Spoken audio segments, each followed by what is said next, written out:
Hey, Maddie. Hi, Scott. How's it going? Sorry, can you say that again? How's it going? Uh, Hello. Okay. Uh,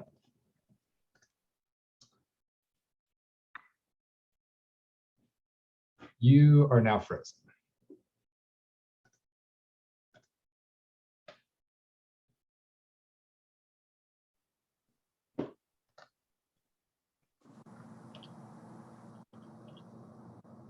Hey, Hello? Maddie. Hello.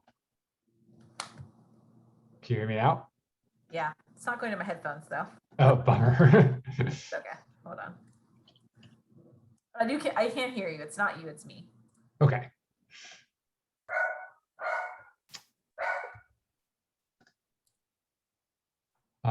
Great. Is the other 43rd Dems? That's Morgan now. Great. Hello, Yep. Morgan.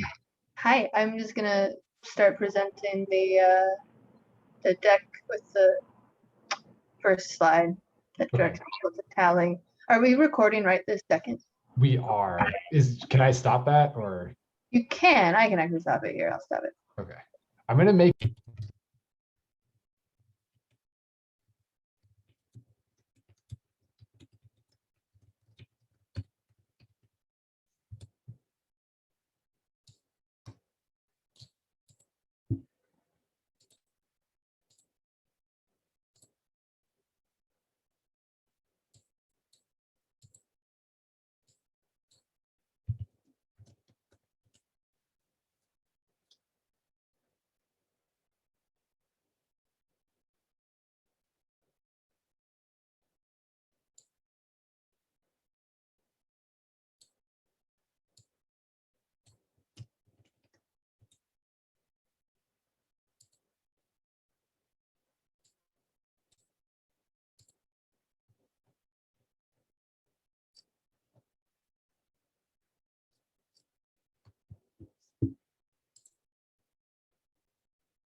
All right, everybody. Seeing as how it is now 7 p.m. and we've got 96 people, almost 100 folks here, and we're just blowing past 100 right now.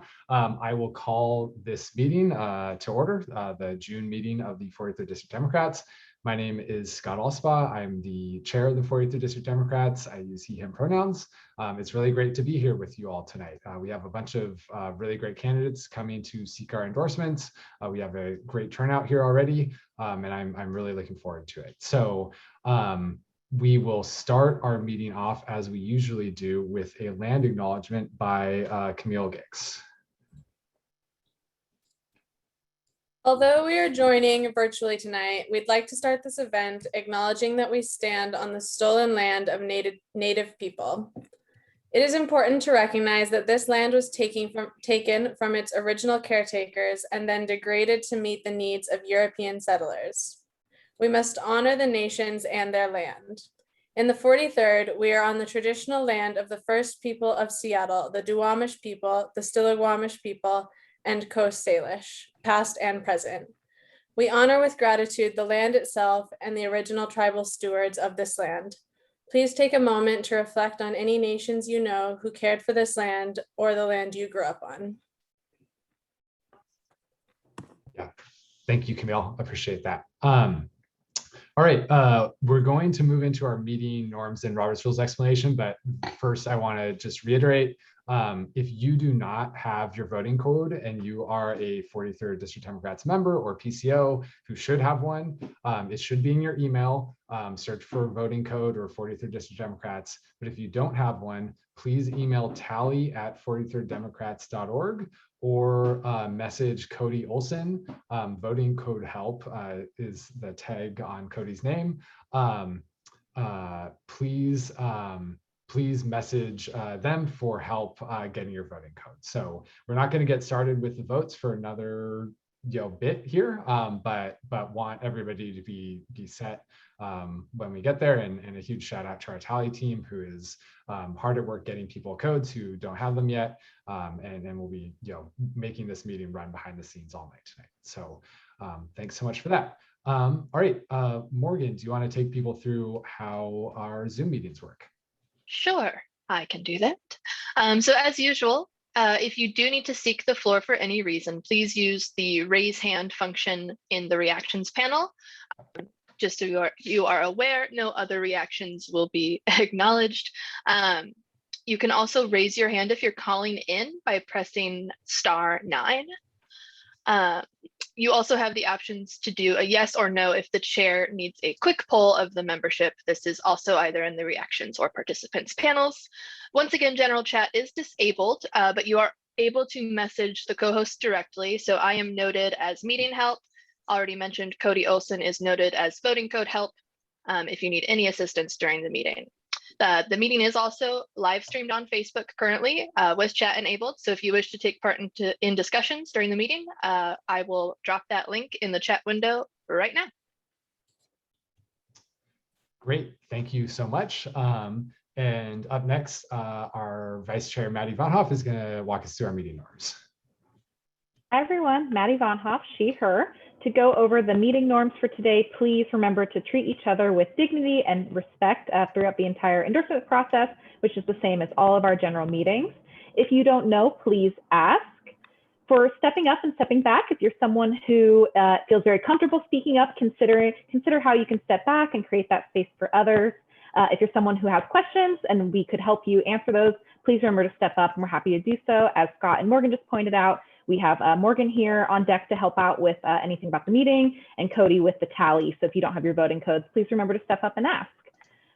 Keep in mind that everyone here is a volunteer and is doing an incredible amount of work behind the scenes. Not only is everyone a volunteer, we really do require your patience here this evening. You will get your voting codes. We will be able to answer all these questions, but we do need everyone here to be patient and allow folks the opportunity to get to you. And then please keep in mind that together we share responsibility for staying on time. We would love to end earlier than 11 o'clock or so as other LDs, and you set a good example for that. So please help us keep on track as well. Thank you, everyone.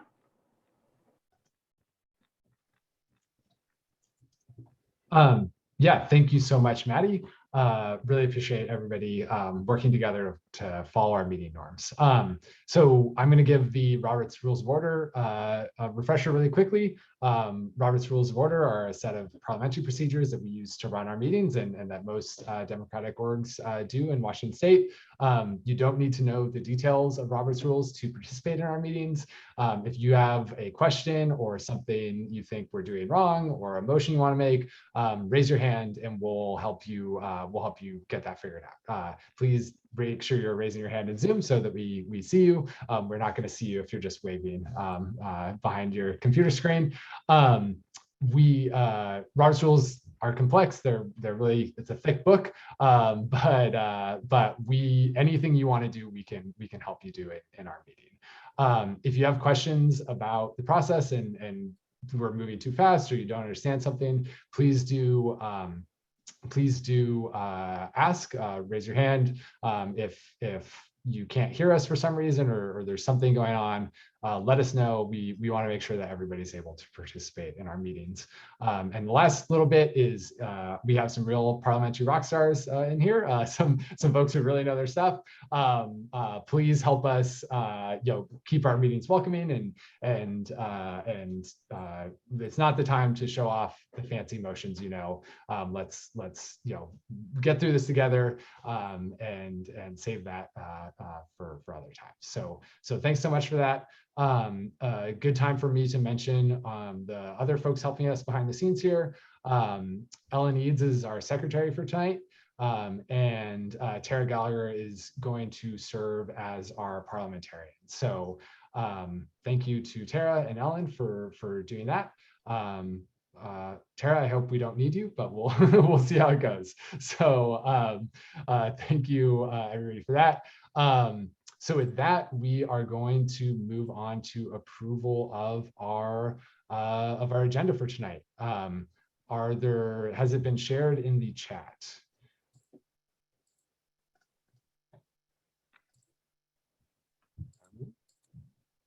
No, but I can share it. Yeah. Okay, if you could do that, that would be great. Yeah. So just so that I know a lot of folks have seen it already. Thank you for looking at that in advance, but want to make sure folks have it there.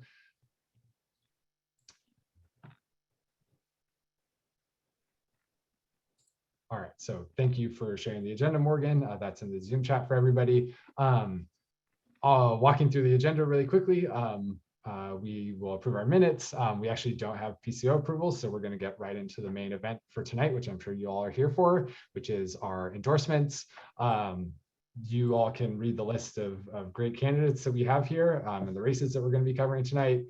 We have a resolution at the end of the meeting, and then we're going to have some committee and officer reports as well. I will just say right now that we might sprinkle in committee and officer reports while we're waiting for tallies and such throughout the evening. So are there any amendments to our agenda? Any amendments to our agenda? And I'll say at this time, any objection to approving this agenda as is? All right. I'm not seeing any objections, so we have our agenda approved. A few folks are DMing me right now with saying they're speaking for candidates. If you could direct those messages to Maddie for the time being, she'll take note of those and we'll get to them later. I just can't watch chat while we're doing this. Thank you for that. Up next is our May meeting minutes. So are there any updates or corrections to our May meeting minutes? Any updates or corrections to our May meeting minutes? We approved a mutual aid committee, did a few other things in May. Any corrections to our May minutes? All right, seeing none, we have approved our May minutes. We are flying through things tonight. Cody, could you confirm for me that we have no PCOs for approval this month? Yes, yeah, I can confirm that. Yeah, good to go. Okay, great. And folks, Cody will share the PCO sign-up form a little later. He's in the middle of helping people with voting codes, but we really are. We're going to make our endorsements tonight, and then our PCOs need to help us get out the word about them for them to have an impact. So absolutely looking for some more PCOs. Please do reach out to Cody later in the meeting if you're interested, and we'll get that sign up form out to you. Great. So with that, we are moving right into the main agenda for tonight. We are ahead of schedule. Our endorsements. So again, I'm going to remind folks, we've had another 50 people join since we started the meeting. If you do not have your voting code yet, please email tally@43democrats.org or message Cody Olson in Zoom, and we will get that sent to you. So jumping right into our endorsements, before we get into the rules for the contested races, we're going to take a look at our slate. We have 4 candidates and or ballot measures on our slate. These are all candidates who are running either unopposed or who our board believes that there will be no objections and unanimous consent to endorsing them. So those candidates and the ballot measures are for City of Seattle Council position number 8, Theresa Mascada. For King County Council District number 1, Rod Dembowski. for King County Superior Court, Andrea Robertson, and for King County Proposition 1, the regular property tax levy for children, youth, families, and communities. So that's a countywide ballot measure. So for the slate, the way that works is if it only takes one person to remove somebody from the slate. And then once that was done, we would consider that race as an individual race. So with that, I will open the floor for if anybody would like to remove any of these candidates or ballot measures from our slate and take them up later. If not, we will approve these four and get a good start to our endorsements meeting. So is there anybody who would like to remove one of these candidates or ballot measures from our slate? Any removals from the slate?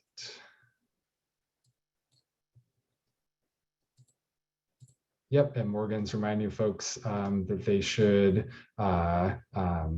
raise their hand to seek the floor. Any removals from the slate?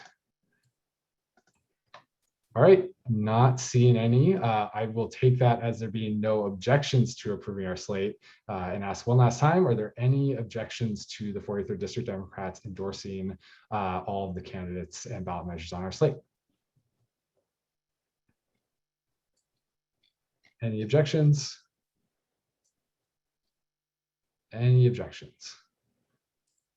All right, seeing none, we have approved our slate. Congratulations to all of the candidates. And if you are a candidate that was on our slate and are here, we would love to hear from you briefly. Since you didn't have to make a speech for endorsement, would love to give you the opportunity to give a thank you speech and let folks know how they can get involved with your campaign. Please raise your hand in Zoom or we will work to find everybody. I see Jake's hand is up. Hey y'all, thank you so much. My name is Jake Garcia. I am on staff with SEIU 925, and we are supporting the Best Starts for Kids ballot initiative. I'm actually going to pass it over to Carla Flo, who is a member and has a story and is super engaged on this too. So yeah, go ahead, Carla, take it away. Yeah, let me unmute Carla real quick. Hello, my name is Carla Flo, and I am an advocate for Best Start for Kids. I am a child care provider in home family child care. I've been doing child care for about 29 years. And Best Start for Kids is out here to help families where they're able to afford childcare, make it more affordable for families.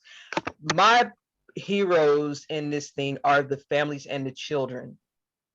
Best Start for Kids, they advocate for the families and children to make sure that not only are the children able to go to a childcare that is affordable, but also where they're getting an education.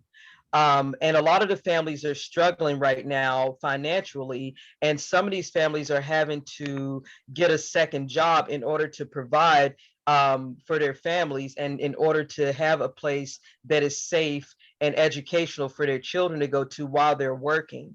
And Best Start for Kids is making it more affordable so that families won't have to struggle as much. And the way they do this is by building on the strength of the communities and the families so that babies are born healthy, the children thrive and establish a strong foundation for life, and so that the young adults are growing to be happy, healthy adults. And this is something that happens from prenatal all the way up through adulthood. And so I would like to know if you all would help support Best Start for Children, Best Start for Kids.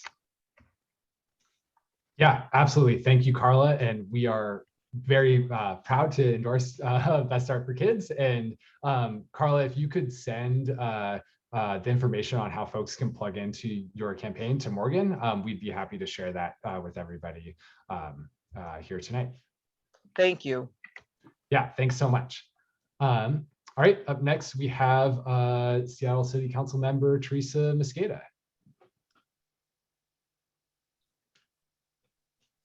Well, good evening, everyone. Thank you so much for your endorsement. I'm really incredibly proud to have the 43rd endorsement yet again. I want to thank you and also your incredible legislative leaders. Thank you so much to Representative Macri and former Speaker Chop. It's been an incredible honor to be able to serve you in this position over the last 4 years. And I'm proud of what we've been able to accomplish. Passing progressive revenue jumpstarts progressive revenue with just one in the courts a few days ago. And now we are able to have over $214 million for affordable housing, economic resilience, and Green New Deal investments. We led on worker protections like hotel worker protections and domestic workers Bill of Rights. And with your support, we're also addressing climate change by making sure we're building a more affordable housing within our city and building energy efficiency standards within city buildings and putting labor standards in those housing priorities as well.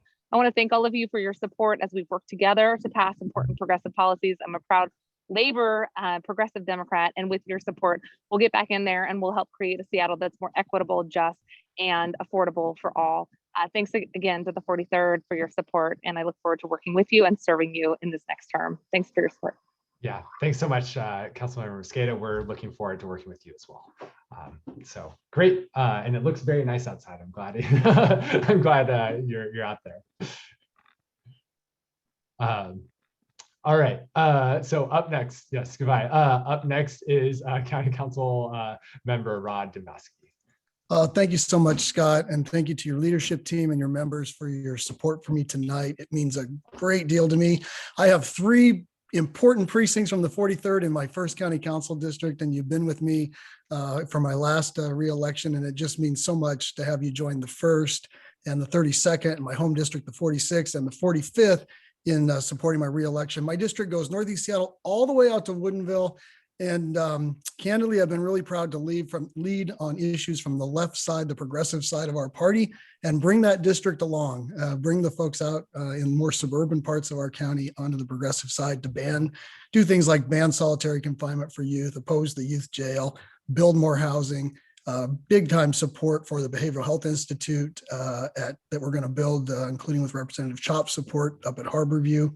And pass incredible climate change legislation. I'm working on a climate bond to accelerate the speed of our investments to actually bring that plan to life. And I hope that we can get that on the ballot to voters next year. It means a great deal to me to have your support. And I know you have a lot of work to do tonight. So I hope you get done before 11, and I wish you good luck. Thank you very, very much. Yeah, thanks so much, Councilmember Dombowski. We're going to finish before 11, everybody. I'm feeling really good about that. So thanks to everybody for making sure that happens. All right, up next is Judge Andrea Robertson. Hello, everyone. Thank you so much. I'm just honored to receive your endorsement. I just sat in on one last night that went until 11, and it was still going when I logged off at 11. So good luck tonight. It was my distinct pleasure to receive a call from our governor last December offering me an appointment to the Superior Court bench. I was sworn in on New Year's Eve, and I've jumped in with both feet. As you can imagine, this is a really challenging time for our courts. The King County Superior Court has actually set the precedent for advancing access to justice during this challenging time. It was able to hold more jury trials than any other Superior Court in the United States during the pandemic. So we are reimagining how access to justice works while preserving the health and safety of the folks who attend court, and also working to eliminate systemic inequities. I am currently the head of the Family Treatment Court Steering Committee for King County, and I'm now on the state committees for Superior Courts for therapeutic courts and criminal laws and rules. I've been working very, very hard. It's just been my honor and my pleasure, and I'm looking forward to doing this for years to come. I really appreciate your endorsement. You are joining 15 or 16 other LDs so far that have supported my campaign, and I just can't thank you enough for your support and your faith in me. So have a wonderful evening, and thanks again. Yeah, thanks so much, Judge Robertson, for your service and for joining us tonight. All right, so that takes care of our slate. I'm just going to take this opportunity as a last chance reminder to folks. If you don't have your voting code yet, please email tally@43democrats.org or message Cody Olson in the Zoom chat to get that sorted out. So we're going to go over our endorsement rules now, but then we're going to start getting into these races, and they're going to come fast and furious. So everybody, we want everybody to be ready for that, so that we can finish before 11 p.m. tonight. So thanks again to all of our endorsed candidates on our slate. Going over our endorsement rules, I'm not going to cover every single one of our endorsement rules. If you all want to read them, they are linked from the agenda. But what I will cover is the general process. So we're going to start off with the Seattle mayor's race. How these races are going to work is I'm going to open the floor for nominations of eligible candidates. For each race, the candidates that are eligible are those who submitted a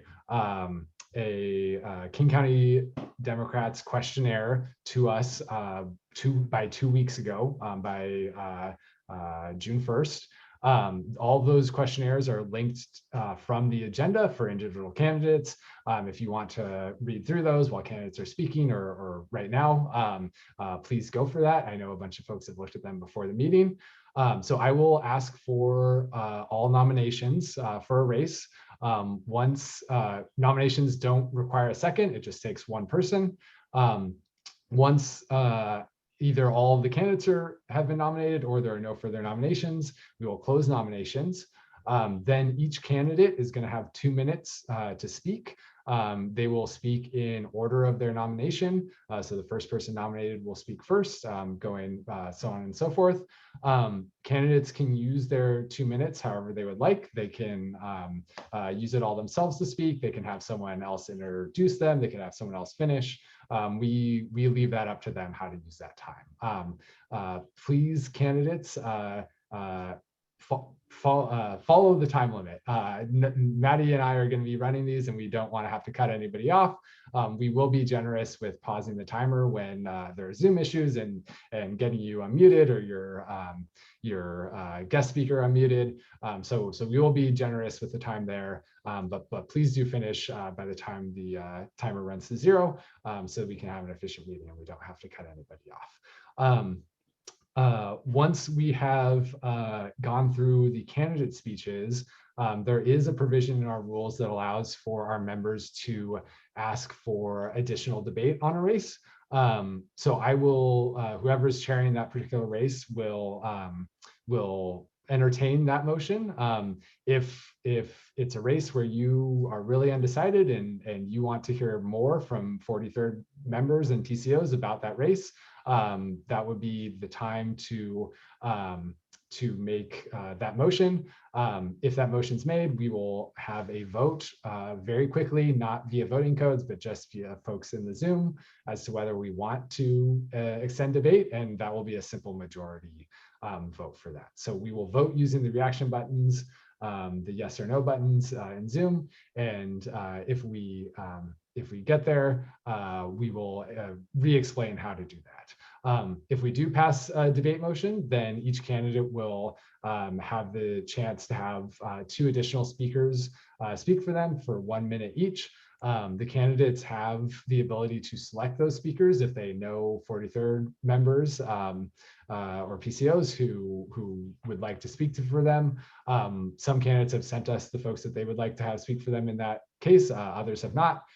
If there's no speaker coming from the candidate, we'll open it up to the general membership to speak then as well. So that is our additional debate rules. Once we are finished with any additional debate, if that happens, we will open up the voting. So at that point, we will share the link to a Google form. You will go to the Google form, and you will need to have your voting code. So that's why we've been reminding everybody to make sure that they have those available. You will put in your voting code, and you will select the candidates that you are you would like us to endorse. So our voting rules allow you to select multiple candidates to vote for. You can vote for as many or as few candidates as you would like. If you don't want to vote for any candidates, you would mark no endorsement. Once we have all of the results, we'll keep voting open for around 10 minutes per race to start. And if we get really good at voting and we don't need that long, we will reduce that time going forward. But we'll leave it open for around 10 minutes to start. But then we'll close results. The tally committee will tabulate them. And then Annabelle, who's chairing our tally committee, will share the results with us. Any candidate who receives over 60% of the vote on ballots will be endorsed by the 43rd District Democrats. So that could be one candidate, or it could, because we have because people are allowed to vote for multiple candidates, that could be multiple candidates in a race as well. If no candidate breaks 60% on the first ballot, then we will have a reconsideration ballot, and all the candidates who had above 40% of the vote in the first round will be eligible for votes on the reconsideration ballot. And that will work very similarly. There are no additional speeches. You can vote for as many of the eligible candidates as you would like. And if any of those candidates on reconsideration earns over 60% of the vote, then we will endorse that candidate. If no candidate breaks 60% on reconsideration, then we will not be endorsing in that race for the primary. And we'll come back in the general and do another round of endorsements then. That covers most of the basics. If folks have questions, would love to get those answered. So Linda, I see your hand is up. Yeah, so two of us here. John's on his phone, I'm on the computer. Mm-hmm. Can we get two ballots on the computer? Yes. Two Google Forms? That's a great question. So we will share out the link. If you are sharing your computer with somebody else, I know there are other people are doing that as well. What you'll do is you will have the first person vote. They'll put in their voting code, vote and submit. And then you will just go to the form again and have the second person put in their form, click the ballots in and submit. So that's how we want to handle those. Thank you. Okay, great. Thanks, Linda. David.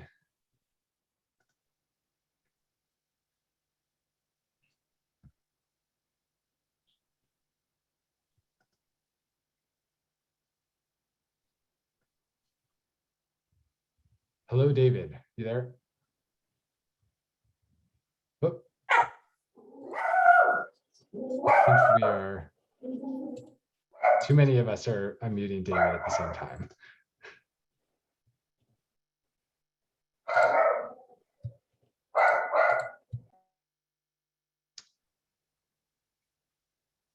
All right, Camille, are you able to help unmute David, and we'll go to Charlotte for the moment. Charlotte, you have nope. Sorry, I think I'm at fault here. I'm also clicking unmute. So Camille, I will let you go for it now. Yes. Will we be able to see the vote, the tally of the votes? Whoever votes, I can word. The total votes for individual candidates per ballot. Will those be posted somewhere or? Correct. Yes. So we will be posting those. They will certainly be available after the meeting. Annabelle, I see you've unmuted yourself. Can you provide some more detail on that, or? Yeah, the numbers will be made available. In fact, the full ballot listings will be made available. I will also be sharing the number of votes for each for each candidate as we share out the results tonight. Thank you. Great. Yeah, thanks, Charlotte. And were we able to get Dave figured out? I think maybe he does not have a question. I'm going to try one more time to unmute. Okay, sounds good. David, if you have a question, please do raise your hand again. So sorry about the difficulty unmuting there. All right, are there any other questions about our endorsement rules? Any other questions? If you have a question later, please don't hesitate to ask. I know some things might sound clear and might get confusing later. But other than that, it sounds like we are about ready to go. The last thing I'm going to mention is that myself and our vice chair, Maddie Vonhoff, are going to be alternating the races that we're running tonight. It is a difficult task to chair a full endorsement meeting, and we think that we're going to be able to get through this a little more efficiently if we split the load. Maddie is going to do a great job. Everything should go smoothly, but wanted to give everybody a heads up that will be happening. So yeah, when I hand the gavel over to Maddie, she will be running the show, and then we'll alternate back and forth through these races so we can get through things as quickly as possible. Aiden, I see your hand is up. I think it looks like Tatiana was raising her actual hand and it wasn't being registered as a Zoom hand. Well, if I was wrong, I'm sorry, but it looked like she's trying to raise her hand, but not on Zoom, just in real life. Thank you for calling that out. A good reminder to folks to, if you have, okay, I got a DM from Tatiana that she has a question. So go ahead, Tatiana. I don't understand how to get to actual voting. Is it kind of list? Should I push some button, or what should I do? Yes, yeah, that's a great question. We will send out the form that you will use, and it will be available it will be available in the Zoom chat. So keep an eye out there. Okay, thank you very much. Yep, yeah, happy to help. And yes, if you have a question and you're not able to raise your hand in Zoom for whatever reason, please message Morgan McMurray, our meeting help, and she will help relay that to us. All right, I see Drew, your hand is up. I apologize, Scott. Are we at the nominating stage? Not quite yet. We are almost there. I lowered my hand. Okay, sounds good. You'll be up next very shortly. All right, David. Yeah, I just voted. It's open. And this is a big deal because I need to go to bed at 9 o'clock. So please let people know that they can vote. At least now they're not going to be able to vote in the first round, but you can vote and leave just like we did when we were meeting for real. Yeah, that's a good call out. So Annabelle, you have opened the ballots, it sounds like? Yes, I have. Okay, great. The endorsement slate was open briefly. I think one person cast a ballot on that. Apologies to that person. Yes, all of the ballots are open. Okay, do you want to share the link to where that is available to folks in the chat? So people, a good clarification for everybody, you do have to be present in this meeting in order to vote. Thank you all for being here, but we do understand that some folks have to leave early, they have to work or get to sleep or take care of kids. So we do open the balloting for only the first round. We do open that early. So if you need to, that is something you can do. If you are able to stay, I really encourage people to listen to all of the candidates before you go through and cast all your ballots. You are likely to learn something. So that's why we asked them here to speak to us. Really appreciate folks, sticking it out and waiting to hear from the candidates before voting if they can. But I also understand that doesn't work for everybody. If you do vote and then leave early, you're not going to be able to vote in our reconsideration races if we have any of those. So just want to make that call out as well. Really encourage folks to stick around if you're able, but we acknowledge that not everybody is able to do that. So thank you, Dave, for that call out. All right, with that, we are moving to the first race on our ballot, which is the race for Seattle mayor. We have 7 candidates eligible for endorsement here. I will open the floor for nominations, and it looks like Drew has us, is ready now. So Drew, go ahead. Yes, I rise on Coast Salish land, nominate Colleen Echohawk of the Pawnee and Athabascan people for mayor. All right, thank you, Drew. Colleen Echohawk has been nominated. I just really quickly, all of the candidates are listed in the agenda for those who are following along. All right, David, you are up next. Hello, I rise to nominate Justin Farrell for mayor. Okay, Justin Farrell has been nominated. Up next is Jesse Murray. Hi, I'd like to nominate Andrew Grant Houston for mayor. Okay, thank you, Jesse. Andrew Grant Houston has been nominated for mayor. All right, Representative Nicole Macri, great to see you here. Can we, all right, yes, who are you nominating? Thanks, Scott. I would like to nominate Lorena Gonzalez for Seattle mayor. All right, Lorena Gonzalez has been nominated for Seattle mayor. Do we have other nominations? I'm sure we do.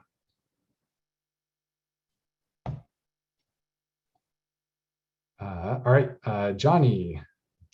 Hey, this is just for Seattle mayor right now to confirm. Sorry, what's that? Is this just for Seattle mayor? This right is just now? for, correct. This is just for Seattle Okay, I mayor. just wanted to clarify. Thank you. Yep, no problem. Are there other nominations? All right, I see Mariah Mitchell. Hi, this is Mariah Mitchell. I nominate Bruce Harrell for mayor. All right, Bruce Harrell has been nominated for mayor. And Andrea. I was going to say the same thing. Okay, Bruce has been nominated twice. Are there other nominations for Seattle mayor? Are there other nominations for Seattle mayor? Johnny. Hello again. I see that Casey Siegler is in here. I believe they are a candidate. I'd like to nominate them as well. Okay, great. Yeah, Casey Siegler has been nominated. And are there any other nominations? All right, Linda. Can you read the list of those nominated again so far? Absolutely, I can do that. Yes. So far we have nominated in order: Colleen Echohawk, Justin Farrell, Andrew Grant Houston, Lorena Gonzalez, Bruce Harrell, and Casey Siegler. Thank you. All right, Heidi. Accident. Sorry, Scott. Okay, sounds good. All right, are there any other nominations? Are there any other nominations? How do you vote? Any other nominations? All right, hearing none, we're going to close the nominations for Seattle mayor, and we will get started on our candidate speeches. So my ask to candidates is, if you raise your hand, it'll make it a little easier for our meeting helpers to find you and spotlight you. Reminder to everybody that you have 2 minutes. Please use all of it, but not extra. And looking forward to hearing from you all. So up first will be Colleen Echohawk. And also, if you are sharing your time with someone, let us know when you're unmuted and we can get them unmuted as well.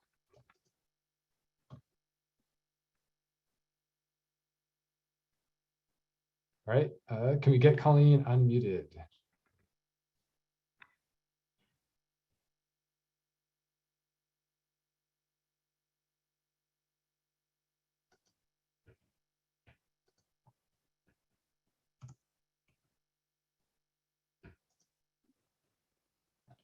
Hey, Colleen. Hi, everybody. It is a delight to be with you tonight. Thank you so much for having me. My name is Colleen Echohawk. I'm the daughter of the Pawnee Nation, and it would be an honor for me to receive your endorsement tonight. I've never run for office or worked in City Hall, but I'm stepping up to the plate because I believe that we are ready for transformational change in our city. I've been the executive director of the Chief Seattle Club for the past 7 years, and I have opposed sweeps in our homeless community, and I am not supporting the Compassion Seattle initiative. Why? Because I will always stand with our communities who have been marginalized and pushed away from the decision-making tables. We must follow the leadership of the community who's been impacted the most by unjust and racist systems. I am your candidate who has a proven success in solving the crisis of homelessness. My campaign has a concrete 22-point plan to bring everyone who's been sleeping outside inside in 14 months. I've also been a community police commissioner for the past 4 years. I've stood with community groups like El Centro de la Raza and the ACLU to not support the 2018 Seattle Police Officers Guild contract. The mayor and the city council voted for the contract, and that contract has pushed us out of compliance with the consent decree, and we all have seen the results this summer. We have to have new leadership to negotiate the next contract, new leadership that knows what it takes to make those difficult decisions and put people first and not a political agenda. You know, when I was thinking about running for mayor, I called my elders in my community and said, I'm thinking about this. I called my Uncle Fred John, and he said, Colleen, I want you to remember that in the Athabascan language, there is no word for leader. In our language, the word for leader is servant, because the leader is a person that serves everyone in the tribe. It's their job to make sure that the young people and the old people and the sick people are taken care of. I'm running for mayor to be that true public servant. I'm stepping up and bringing a new generation of leadership, Indigenous leadership that is steeped in equity and racial justice for our community. Thank you so much for your consideration. It's an honor to be with you tonight. Yeah, thank you so much for joining us tonight, Colleen. Really appreciate it. Thanks, Scott. All right, up next we have Justin Farrell, and I believe that she is going to be introduced by David Foster Siegler.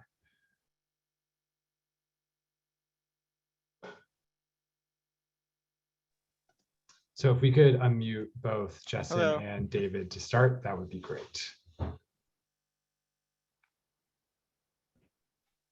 Okay, are we ready? Almost. Oh, we muted Justin again. That was my bad. Camille, go for it. I'm sorry, I keep stepping on you. Okay. Hi, my name's David, and I support Jessin Farrell because she has detailed plans to deal with the affordability crisis, like building 70,000 new affordable homes near public transit and making childcare age 0 to 5 free for everyone. This will help young people like me be able to stay in Seattle and raise families. It's my pleasure to introduce Jessin Farrell. Thank you so much, David. Good evening, members of the 43rd District. It is so great to see all of you. And of course, I wish we were in person.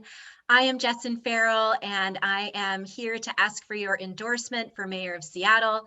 Many of you know me. I am a single mom of 3, former executive director of Transportation Choices Coalition, former state legislator from the 46th District, and most recently, I was the chair of the governor's task force on economic recovery during COVID. And I have helped put in the solutions that solve our problems, whether it's helping raise $80 billion for transportation improvements, including helping pass Sound Transit 3, writing the legislation for helping pass Sound Transit 2 and writing the legislation for Sound Transit 3, negotiating paid family leave, and helping small businesses during the pandemic.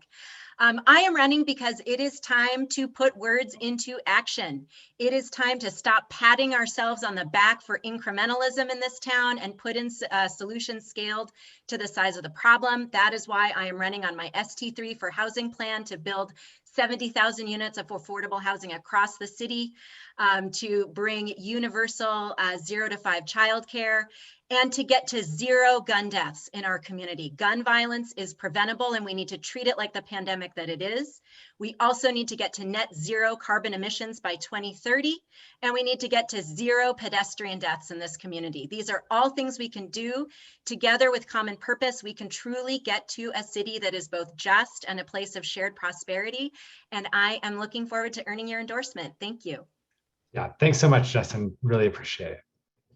Up next, we have Andrew Grant Houston.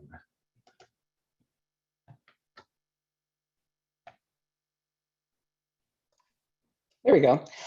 Hello to my fellow members of the 43rd LD. I come to you today to ask to be at least one of the candidates that you endorse this evening for mayor. I am someone who is a queer, Black, and Latino architect who has been focused on addressing our housing crisis since I first moved here.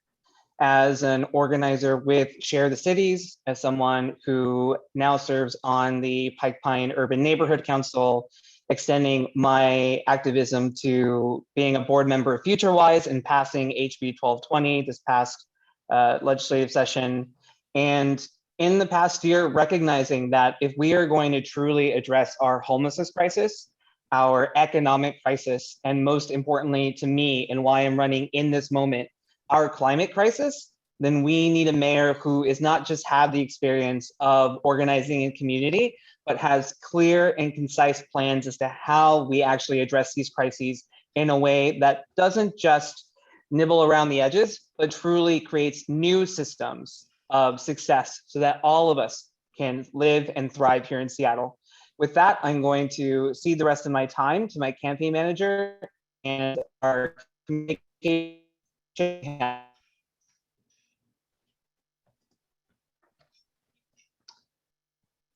Well, Andrew broke up right there, but I think he was ceding his time to Kelsey Hamlin. So we will go ahead and unmute Kelsey.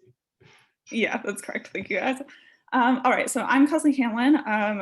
Basically, I want to talk about why I have joined Andrew Grant Houston's campaign. Ultimately, that comes down to, I believe him to be a truly bold and progressive leader who I trust, and I don't see that in a lot of politics.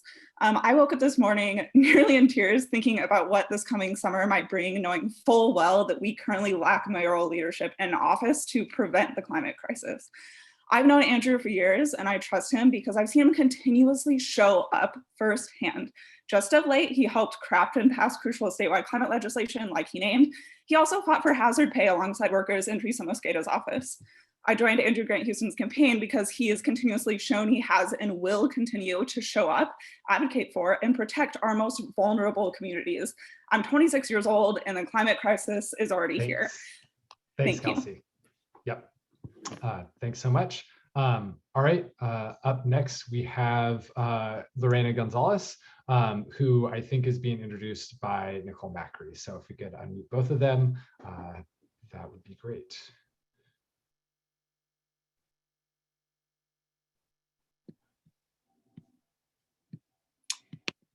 Thanks so much, Scott.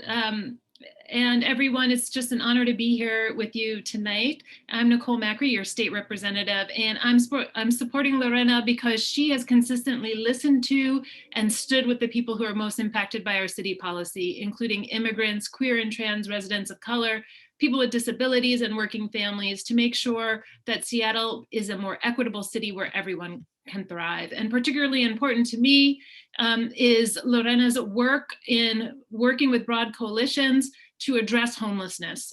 She knows that this is not a problem that is a one-size-fits-all problem with a solution, but will require tremendous work to build our crisis response system, build more permanent housing, individualized services, reform our racist exclusionary zoning, and improve our behavioral health system. We talk about these solutions a lot, but Lorena has shown that she can stand up to this challenge because she knows that it requires leadership, listening to communities, collaboration, tenacity, and a deep, deep belief in the people of the city. I ask you to join me in endorsing Lorena. I'm going to turn the time over to her. Thank you, Representative Macri. I'm so honored to be here with all of you. I'm Lorena Gonzalez. This is my daughter, Nadia.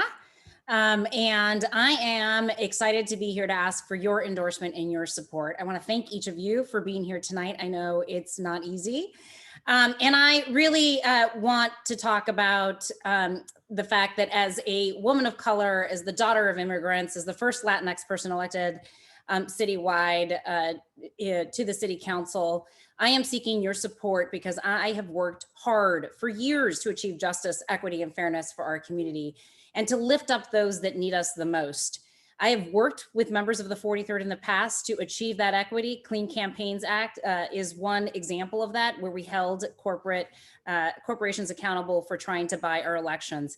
I'm ready to build on my 6-year record of passing progressive laws and revenue that benefit us, the people, and look forward to earning your support. Thanks so much, Councilmember Gonzalez. All right, up next, we have former council member Bruce Farrell.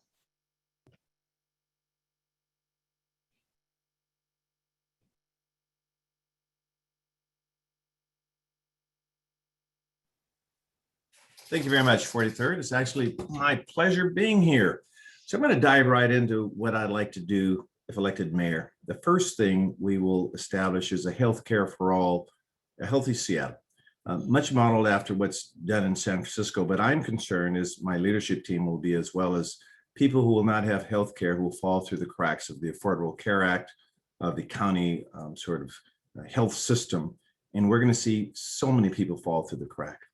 I'm also creating a Seattle Job Center because at the end of the day, people need to be aligned with their gifts, their skills. They need to be able to retool themselves. And so we're going to create a new department called the Seattle Job Center. Our plan on homelessness will be to reestablish trust in the city because quite candidly, the stakes are very high. I do not believe that the residents and employees and employers of this city have trust at all in city government. I think we failed them and we have to reestablish the trust in our homelessness plan. With a click of a button, you'll be able to see our measurable outcomes. We will house people. I believe we have the resources. We have the siting criteria. We can do this and our policies are sound. We just need action. And last, I'm going to do a race and data initiative I want to talk about on this particular forum. And that is where we will look at institutional practices of racism. We'll look at housing outcomes, health disparities, employment opportunities. And we will look at, yes, the soft underbelly of our city, because at the end of the day, a lot of the racism and unfairness is almost naked to the eye, that we just can't quite see it. We know it's there, but we will uncover that and do this meaningful work. Now, many of you know that I have been elected 3 times in the city, and I say what I'm going to do. I was the one who introduced the Indigenous Peoples Day from my committee, the human rights legislation declaring us a city under the Human Rights Declaration, the RSJI legislation. And I mention that to say that I've been passionate, my record is clear, and I ask for your support this evening. Thank you very much.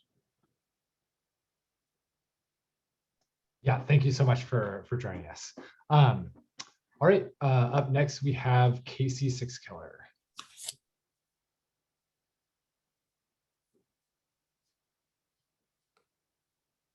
Okay, well, hey, first, thank you so much for the nomination and the opportunity to seek your endorsement tonight.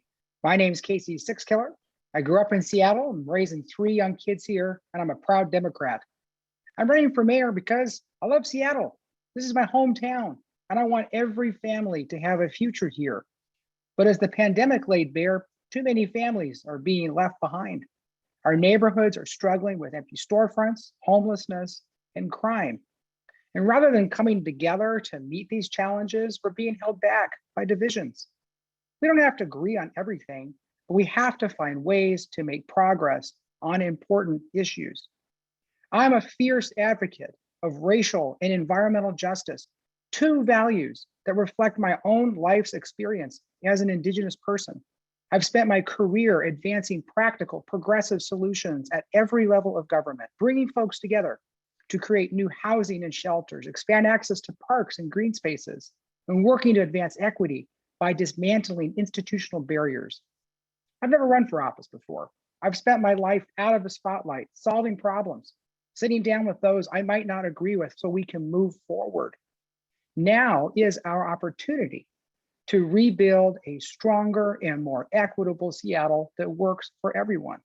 I will pilot a guaranteed basic income program so families of all income levels can build futures here, help our small businesses recover from the pandemic, expand and make childcare more affordable, and invest in our neighborhoods so they're safe and thriving, and create 3,000 new permanent places for people experiencing homelessness to call home.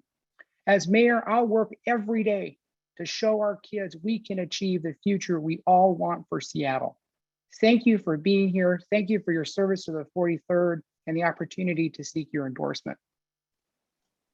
Yeah, thank you so much for joining us, Casey. Really appreciate it. And thank you to all of our candidates for mayor for joining us tonight and putting yourselves forward to take on a difficult job and a really important one too. So with that, we are likely going to move on to voting. Cody has an announcement he wants to make about voting codes really quickly. Cody, take it away. Yeah, awesome. Thank you, Scott. Yeah, thank you everybody for your patience while I was working through those. Just wanted to give a huge shout out to you guys. I know it took me several minutes to get to some folks. And if my replies seemed brief, that was in no way a reflection on my enthusiasm to get your voting code. I was just trying to work through a lot of folks' voting codes at the same time. So I think everyone should be in a pretty good place, but if there's anybody out there that I missed, please take this chance and message me again right now. All right, thank you so much. Yeah, thanks to Cody, Brad, Annabelle, Tara, who have all been helping on the back end with voting codes. So before we get to our before we move into voting, I will open it up if there is anyone who wants to make a motion to have extended debate on the mayor's race. We would go, each candidate would have additional 2 speakers who would each be able to speak for a minute. I will throw out there that we have 6 candidates nominated. That's going to put us at at least another 15 minutes on this one race. But that's something we can do if folks feel the need or the desire to do that. So are there any motions to extend debate in the mayor's race? Any motions to extend debate? Cody, I see Rita Smith has messaged me that she needs a voting code. Rita, if you could talk with Cody, that'd be great. Peter, your hand is up. I would invite extended debate. I don't know if you want me to cite the candidates. So, yeah. Sorry, so if we were to do extended debate, it would be each candidate would have an opportunity to have 2 speakers. It would not be for or against particular. I think this is so important that we should have extended debate. I'll just put that out there. Okay, yeah, so that, thanks for making that motion. That does not, well, I will ask, is there a second for extending debate? All right, I'm seeing a second for extending debate. So the way we're going to do these votes, good to practice early. We are not going to be using our voting codes. We're going to have the folks who are here in the meeting. If you could put your hit the yes reaction if you would like extended debate, or the no reaction if you would not like extended debate. We'll be able to take this vote relatively quickly that way. So we're not going to do endorsements this way. We'll use the voting codes for those, but want us to be able to get through these votes quickly.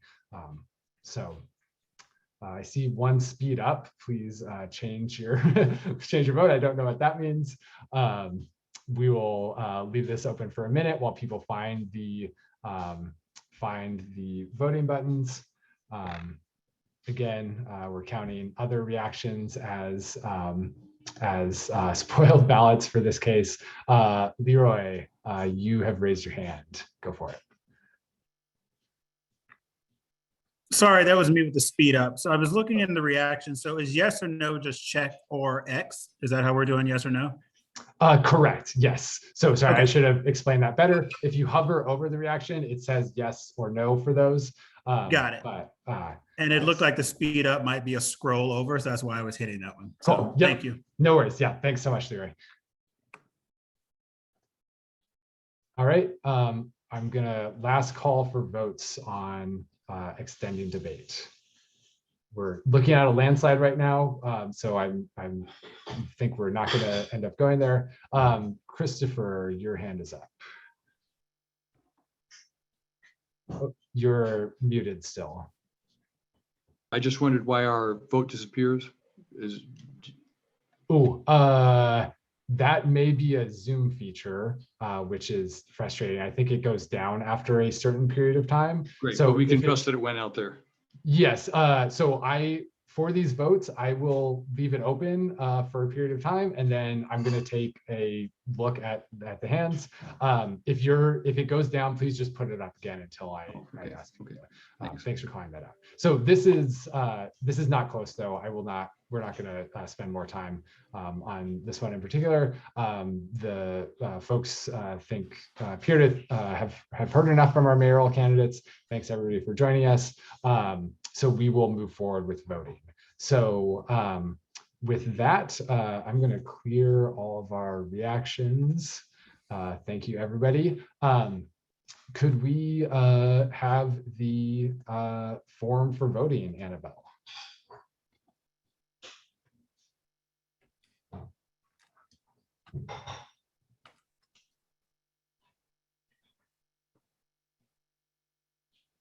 And Right. a reminder, all of these are on the website at the endorsements page.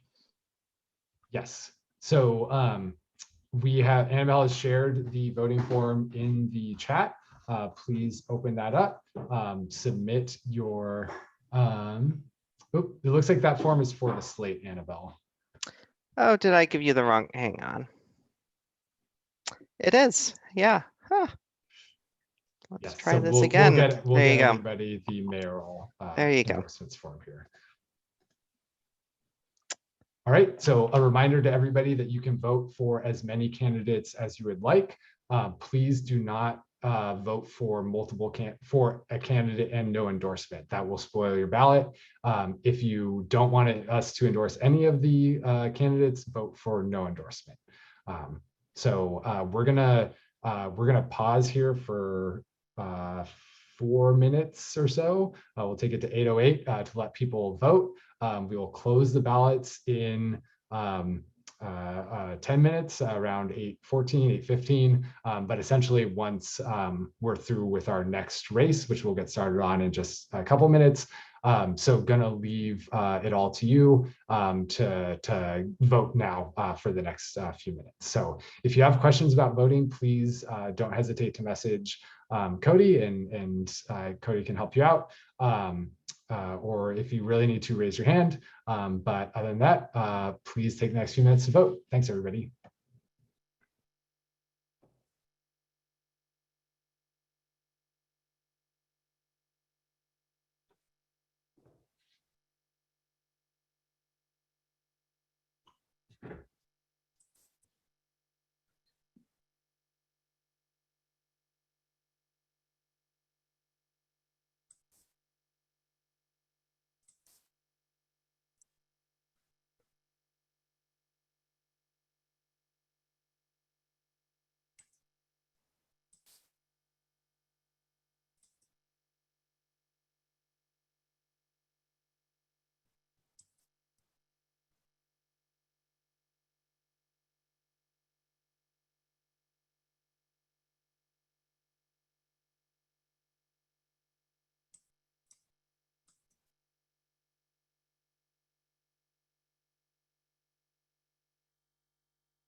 thanks to everybody who's voting now. We are getting some questions that we're trying to work through for people, so we're going to wait just another few minutes before moving on to our next race. Thanks, everybody.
Hey, everybody, we just got a really good question from folks. Someone was asking, they didn't realize that they could vote for multiple people, and they were wondering if they could change their ballot. And just want to share that if you want to change your vote for any reason, if you misclicked or something else, you can vote again, and we will only use the last vote that you submitted. So if you misvoted the first time for whatever reason, please feel free to resubmit.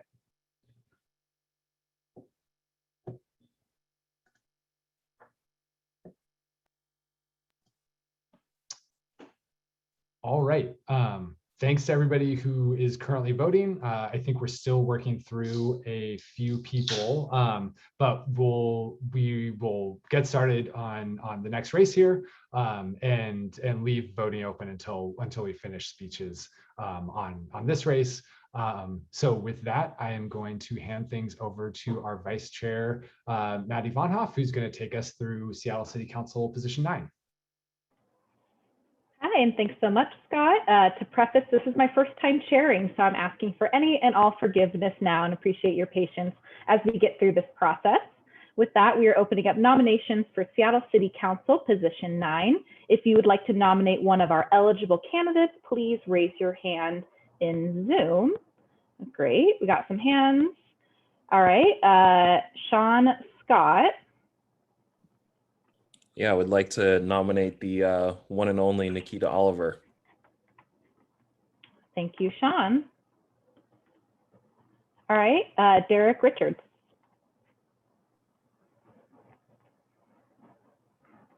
Derek, I think you're on mute, or at least I don't hear you. Oh, sorry. Thanks. There you go. Hey, I'm Derek Richards, and I'm happy to nominate Brianna Thomas for Seattle City Council Position 9. Thank you, Derek. Brianna Thomas has been nominated. Andrea Purr, I'm asking you to unmute. Thank you. I'd like to nominate Sarah Nelson. Great. Sarah Nelson has now been nominated. Thanks, Andrea. Are there any other nominations for Seattle City Council Position 9?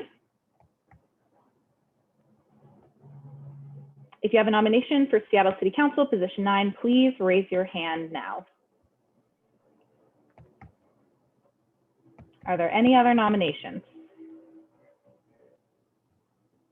Any other nominations? One last call. Any other nominations? All right, seeing none, I have closed nominations for Seattle City Council position 9. As Scott went over with the Seattle mayor race, each candidate will have 2 minutes to speak. Should you want to cede your time to a member or a PCO here, just let us know that as well. I didn't see anyone wanted to, but if you do, when you come up, just let us know. Morgan, if you just want to let me know when you're ready with the timer. Our order tonight will be Nikita Oliver, Brianna Thomas, and Sarah Nelson. Are you ready, Morgan? Yep, timer is ready to go. Great, and with that, we have Nikita Oliver. You're up. Good evening, 43rd Democrats. My name is Nikita Oliver. I use they, them pronouns. I am a community organizer, attorney, executive director, and adjunct professor at Seattle University School of Law. Our city is facing numerous crises: an urgent climate catastrophe, a lack of affordable housing, an economic recession, and a widening racial wealth gap. And the COVID-19 pandemic has exacerbated many of these pre-existing conditions. I believe that a city should be judged by the way in which we treat our most vulnerable residents. And a city budget is a statement of who and what we value. It is time that we commit ourselves to answering these crises with solutions that are commensurate with the need and in alignment with our values as a progressive city. It's time for progressive taxation, social affordable green housing, fully funded transportation so we can achieve our climate goals, an end to exclusionary zoning and apartment bans, more protections for workers and renters, and a public health and safety system that focuses on meeting basic needs, prevention and intervention, rather than depending on an officer armed with a badge and a gun or sweeps. We deserve a city that lives out its progressive values, not just in word, but also in deed. And I believe our campaign reflects the commitment and energy and work required to achieve this vision. Our campaign has galvanized more support in the form of democracy vouchers than all other participating Seattle City Council candidates combined in both the position 8 and 9 races, with 11,580 democracy vouchers, fully funding us to the primary and the general. We've had hundreds of volunteers door knocking for us in the last 6 weeks. We're endorsed by the Seattle Education Association, UFCW 21, Unite Here Local 8, SEIU 925, ATU 587, and many more unions and constituencies. We are endorsed by City Councilmember Tammy Morales, former Councilmember Michael Bryan, King County Councilmember Guillermo Zahalai, and former Councilmember Larry Gossett. And we're endorsed by State Senator Rebecca Saldana, State Rep Tara Simmons, Kirsten Harris-Talley, and Jesse Johnson. I believe that together we can bring our city into alignment with our progressive values. Thank you, Nikita. Up next, we have Brianna Thomas. Hello, 43rd. Thank you so much for having me again. My name is Brianna Thomas, and I'm a proud progressive and a proud Democrat, and I'm running because I'm ready to lead on the policies to move our city forward. I'm proud to have led several successful efforts around the region that put Seattle and our neighborhoods on the forefront of workers' rights, livable wages, police accountability as an organizer in the community and from inside City Hall. I managed the Yes for CTAC campaign, which brought us the first $15 minimum wage in the country, and the Honest Elections program, which clearly is working gangbusters, guys. I grew up mixed race in rural Georgia in a trailer park with a white mom in the 90s. So I know firsthand what it means to face racism and oppression on a day-to-day basis. But that didn't stop me from pitching in. We went to soup kitchens every other Saturday and served our neighbors right where they were, even though we were receiving subsidized housing and growing up on food stamps. As your council member, I would prioritize pandemic recovery that supports small businesses, especially those owned by people of color, our arts and music community that's the backbone of our vibrant communities, and reimagining our entire legal system, not just police, but also judges. We're talking defenders, we're talking prosecutors, we're talking the whole kit and caboodle, we're talking cash bail. Seattle deserves compassionate and effective leadership to navigate these challenging and unprecedented times. And I have been endorsed by people who are ready to put that trust in me. The King County Democrats, 46, 36, 34th, that close to the 37th last night. Teamsters Joint Council, SEIU 775 and 925, the carpenters, the machinists, they all stand with me, as does Representative David Hackney, Cindy Ryu, Deborah Entenman, Senator Joe Nguyen, and Mona Doss, our state level officials who are prepared to do the work as a region to move our economy forward and recover, want to do that work with me. So I hope to get your support this evening. I hope you join these amazing cast of folks that are already working on the ground, and I appreciate your consideration. Thank you, Brianna. And last, we have Sarah Nelson. Sarah, do you mind raising your hand on Zoom?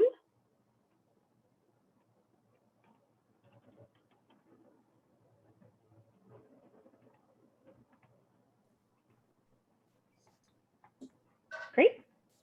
Morgan, are you ready? Oh, perfect. Great, you're on, Sarah. Hello, fellow 43rd members. I'm a lifelong Democrat and I've lived in the district for 30 years, although there are some gaps in my dues paying. I'm happy to be here tonight. You know, I always say that Seattle is 50 shades of blue because we share the same democratic values that motivate me. We want people to have affordable housing. We want people to have stable housing. We want climate protections and police reform. We want cops to stop shooting Black and brown people. The question is, how do we get there? Because clearly what we're doing now isn't working.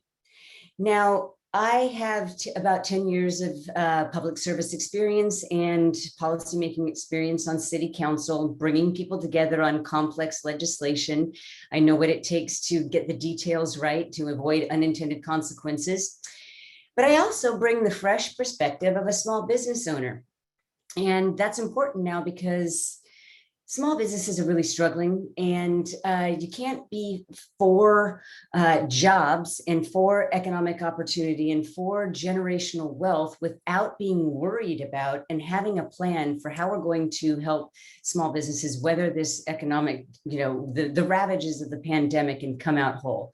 How to rebuild our downtown core, the engine of our economy. So basically what's needed right now are implementable, doable policy solutions that we can do right now, not aspirational goals or value statements, real policy solutions. And I go into excruciating detail on my website.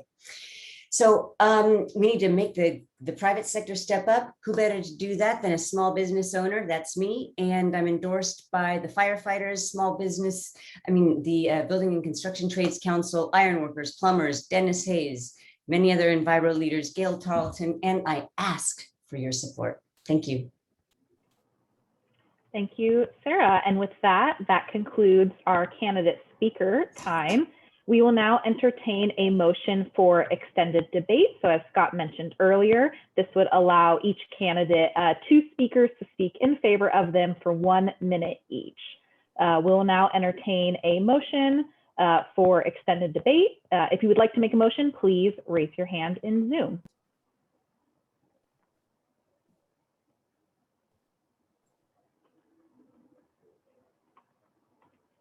Hi, Vince. Are you making a motion for extended debate?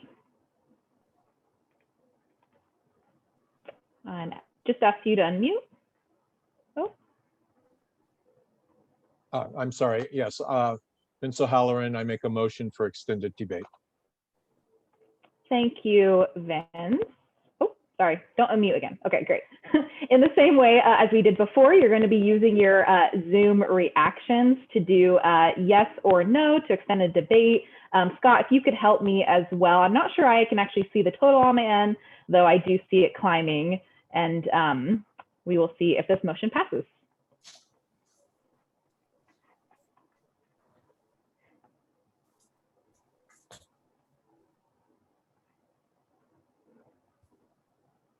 And then just as a no would be the red X, and a yes would be hi,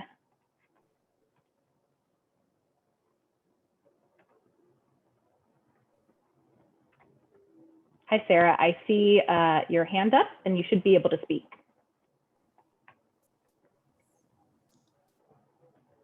No, I was I was supporting as a voting member the extended debate. Got it. I am not raising my hand to speak, sorry. Got it. This is the first time I've been able to vote, so it's new for me. Thank you, Sarah. And actually I just saw that I did forget to ask for a second on that. I'm not sure it matters though, because I'm seeing a pretty overwhelming on extended debate. Scott, correct me if I'm wrong on that, but that is what I am seeing on my end. Yeah, it's 52-4 right now, so. Okay, so no, I guess we didn't need a second after all. So with that, we will not be having an extended debate on Seattle City Council Position 9. We will be opening up our voting. So if Annabelle, once you get a minute, if you can post our ballot for,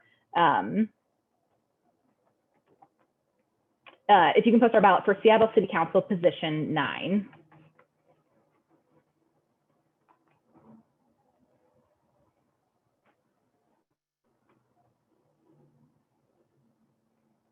Great, so the ballot for Seattle City Council Position 9 should be in the chat right now.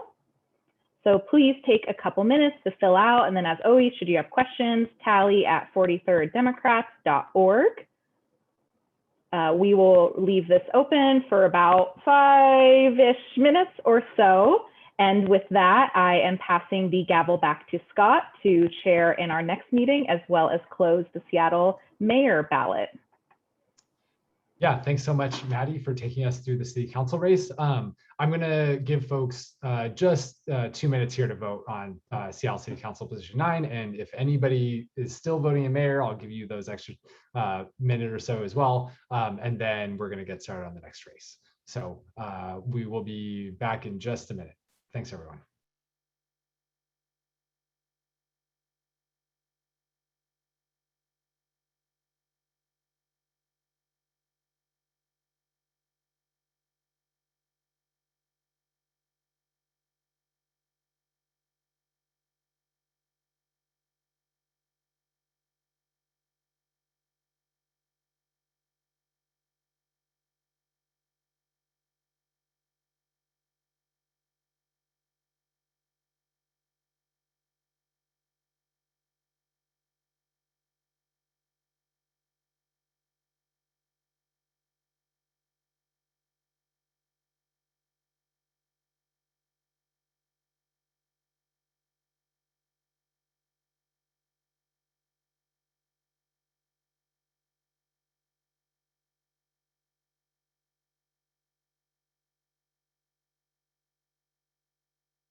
All right, everybody's had a couple of minutes now to vote in the City Council Position 9 race.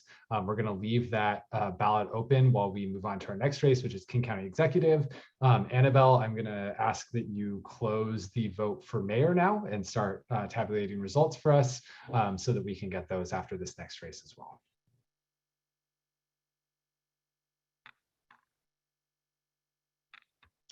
well. Daniel, I see your hand is up. How can we help?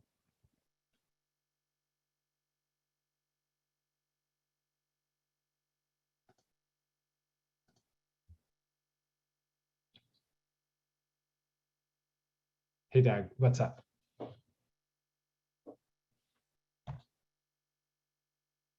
you there? Okay, not hearing anything, please please send a message to Morgan or myself if needed. All right, I think we're getting some questions, Annabelle, about how folks can check if their vote was recorded. Could you explain that situation for folks right now? The situation is simple. You can't right now. I know we had that in the past. We don't have that right now. It's kind of hard to get it to work right. Apologies for that. I am looking at the counts of any invalid codes that are coming in, and there's very few of those relative to the total submissions. So in general, I would not worry about your vote not having been captured. It's pretty consistent. Yeah, thanks, Annabelle. And if people are concerned, they are okay to vote again. Is that correct? Absolutely. You can resubmit your vote as many times as you wish. It'll only be counted once. Feel free to do that. And we will be sharing, we could share the ballot submissions afterwards. And then, people can, cross-check that. We can't share them before because then everyone would have everyone else's voting code, and that's obviously not good. Yep. Okay. Yeah, thank you, Annabelle, for explaining for folks. I hope that's helpful, and we'll work to bring that capability back. Okay, so moving forward, we have closed the voting on the Seattle mayor's race, and our next race is for King County Executive. So with that, I will open nominations for King County Executive. All right, I see Jesse Murray's hand is up first. I'd like to nominate Senator Joe Nguyen. Okay, State Senator Joe Nguyen has been nominated. Are there other nominations? All right, I see Stephanie Pure, your hand is up. Constantine. Well, I think you were nominating County Executive Dow Constantine, is that correct? Okay, great. So King County Executive Dow Constantine has been nominated. So moving on to speeches, we will have State Senator Joe Nguyen up first. Morgan, let me know when you're ready.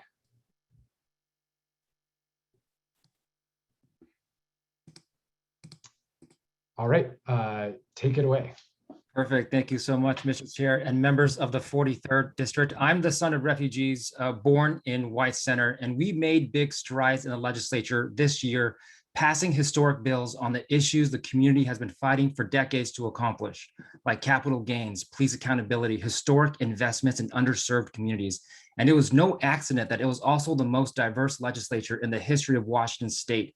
People impacted by policies were now at the table to bring change, and we need that energy in King County.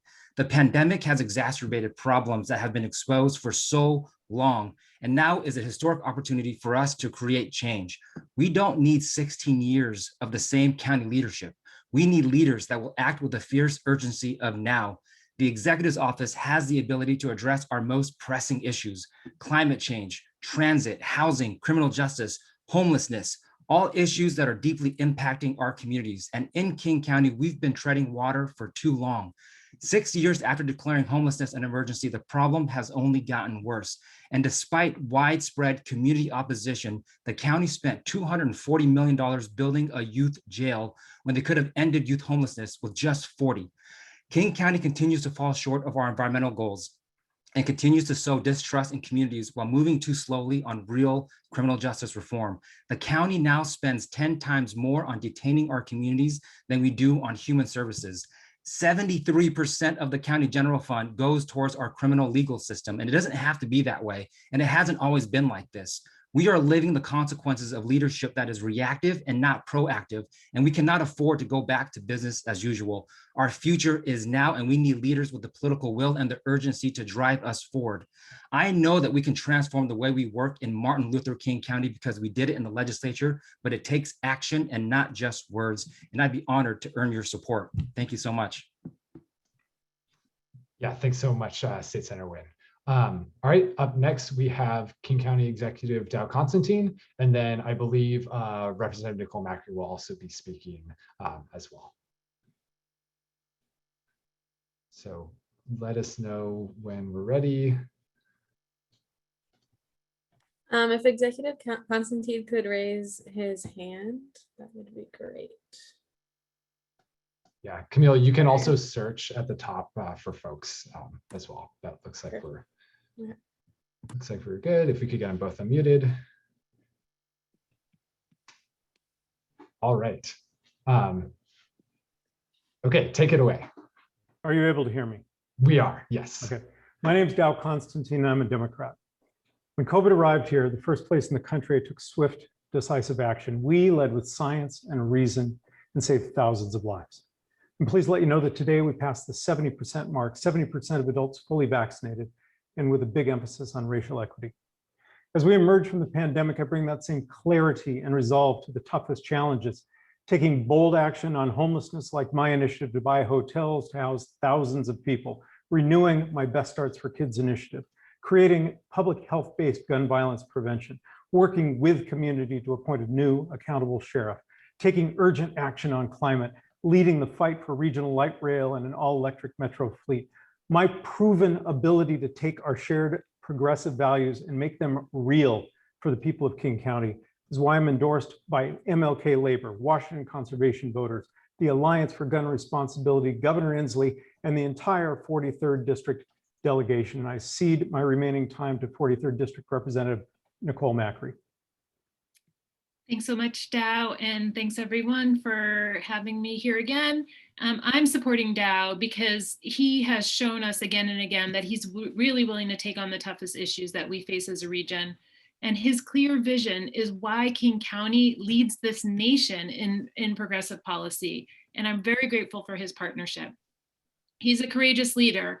He acts when others waffle, and he understands that in times of trouble and hardship, people must be able to count on their government for support. Dow talked about the work he's done on COVID. The New York Times reported that if the nation had followed Dow and King County, 300,000 lives could have been saved in the United States. You heard about the Health Through Housing initiative, which I was grateful to partner with him on, an initiative to help 1,600 people move inside and have vital health services. Dow has demonstrated time and time again that he's the leader our region needs. I ask you for joining me in endorsing him this evening. Yeah, thank you much. Thank you so much, County Executive Constantine and Rep. Macri. All right, so with that, we have heard from the candidates. I will put it out there again. If folks would like to have extended debate, to raise your hand and we can take that vote. Garrett, I see your hand is up. Yeah, I move for extended debate. All right, it's been moved. Do we have a second? I'm going to ask folks to hold off on voting until we actually get there. Mariah, that's a second, it looks like. Yes, I am. Okay, great. All right, so we will move to a vote on this. We have two candidates, as you all heard. Yeah, please use the reaction votes to vote on whether you would like to continue debate or not. We'll give it another 30 seconds or so, but it's looking fairly clear here as well.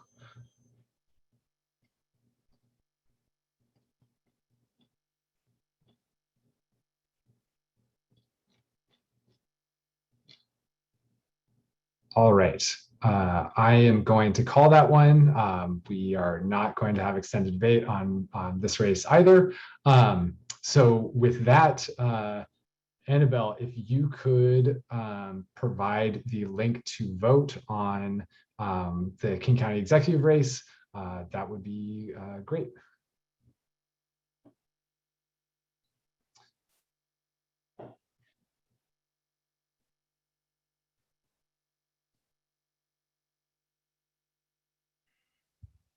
And we do have results for the mayor's race, and we will get to those as soon as we get this ballot out.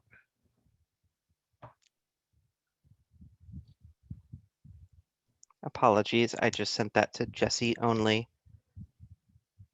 I do not like how Zoom seems to just pick someone random from the list to choose to send it to, unless you're careful.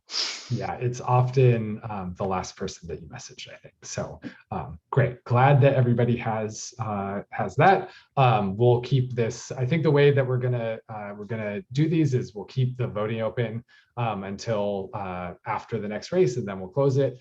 So we'll keep this one open until we finish speeches for the next race on our agenda, which is Seattle City Attorney. But with that, now that voting is open,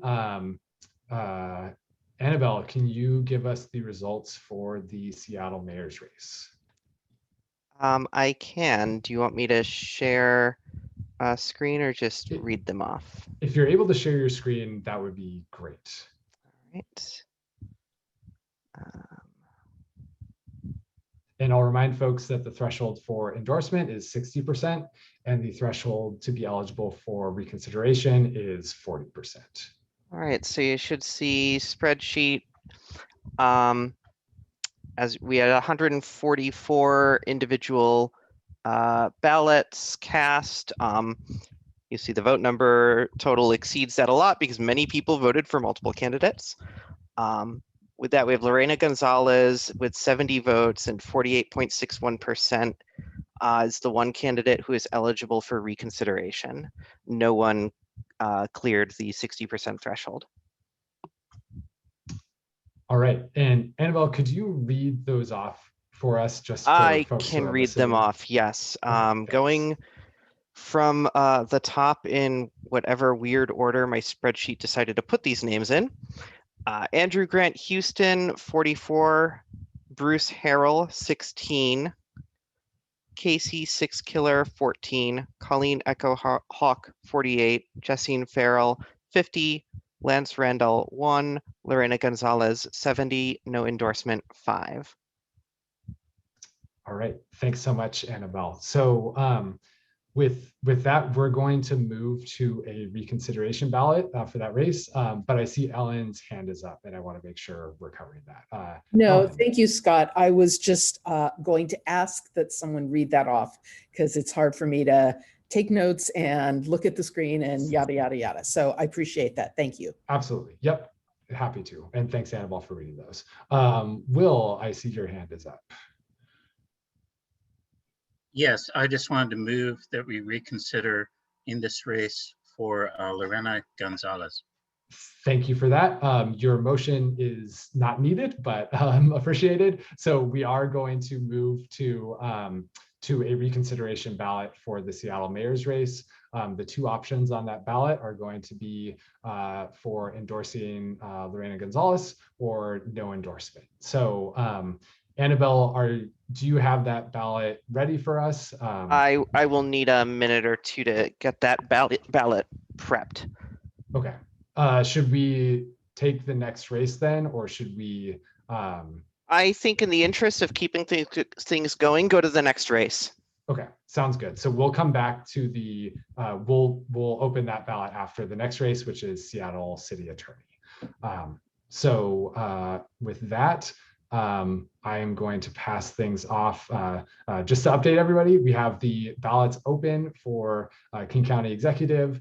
Maddie is going to be closing the ballots for City Council Position 9 shortly, and then we're going to move on to Seattle City Attorney. So Maddie, do you want to get us started with Seattle City Attorney? Yeah, thank you, Scott. And so as Scott just mentioned, we are now closing the ballot for Seattle City Council Position 9 and should have results momentarily. And we are opening up nominations for Seattle City Attorney. So if you want to make a nomination for one of our eligible candidates for Seattle City Attorney, the time is now. Camille, I see your hand up. I would like to nominate Nicole Thomas Kennedy for Seattle City Attorney. Thank you, Camille. Nicole Thomas Kennedy has been nominated. 1 second, I'm admitting some folks into our room. And then Representative Macri, I see your hand up as well. Thanks, Maddie. I want to nominate Pete Holmes for city attorney. Thank you so much. Pete Holmes has also been nominated. With that, that is all of our eligible candidates for Seattle City Attorney. So we are going to begin with our 2-minute candidate speeches. And please let me know should you like to cede any time as well. We will go ahead and get started with Nicole Thomas Kennedy. Nicole, if you could raise your hand so Camille could spotlight you, that would be great.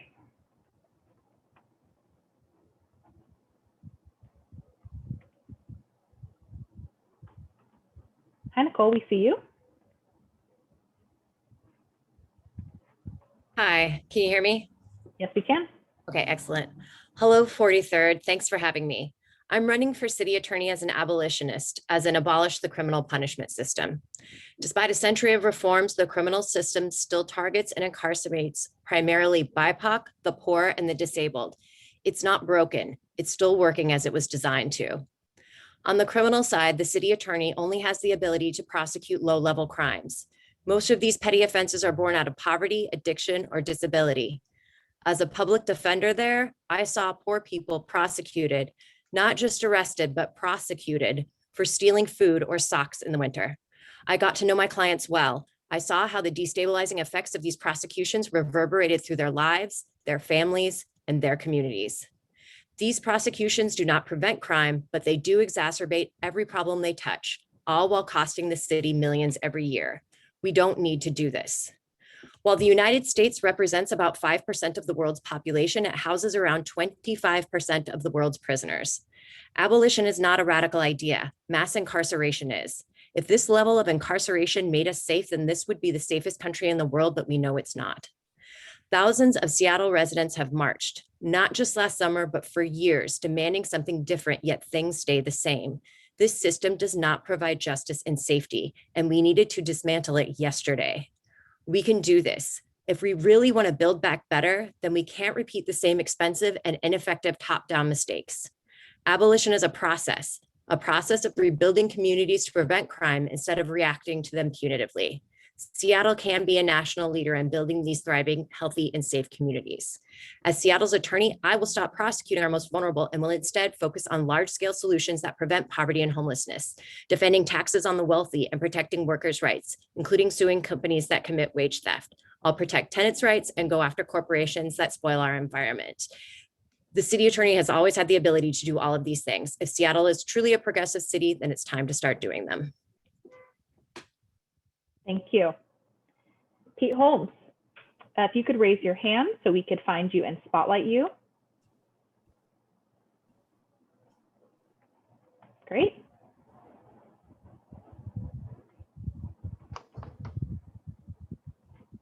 We do see you, and I believe we hear you too. Great, thank you. You can hear me now. Yes. Hello, 43rd District Dems. Look, as Seattle recovers from the pandemic and addresses these critical issues of policing and criminal legal reform, turnover at City Hall, I'm proud to provide consistent, principled, and progressive servant leadership for our city at a time when we need it most. Seattle elects an independent city attorney to provide important checks and balances and advocate for the people of Seattle.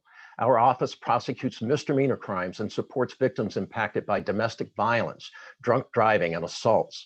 We lead on police reform and hold powerful corporations accountable.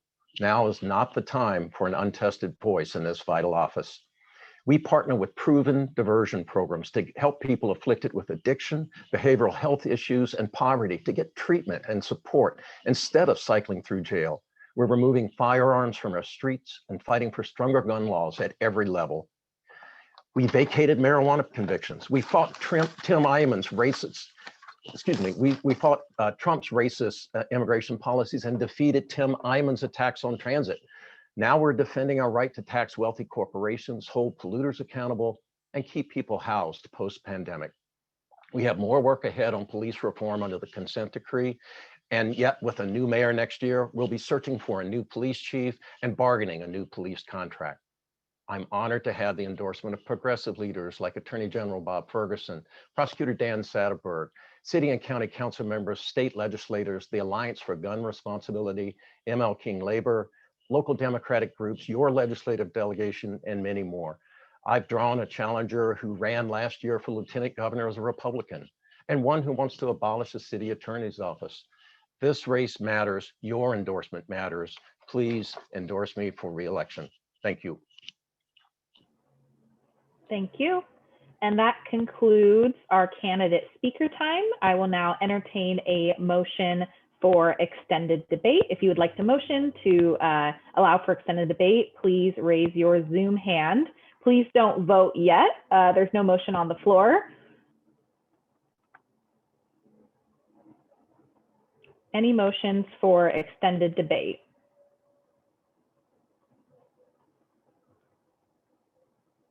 All right, seeing none, I'm going to say that there is not a motion for extended debate.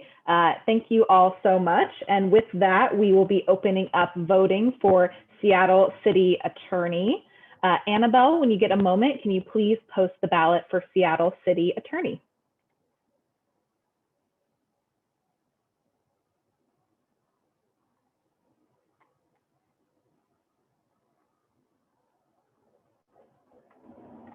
All right, so the ballot should be open for Seattle City Attorney. Please vote using the link. We're about just, I believe, at the halfway point for our races. So big shout out to Camille and Morgan and Annabelle for really running things behind the scenes, as well as Cody and the rest of our tally committee too. The voting should be open. We will have the voting open until I believe the end of our next race, which will be Seattle School District Position 4.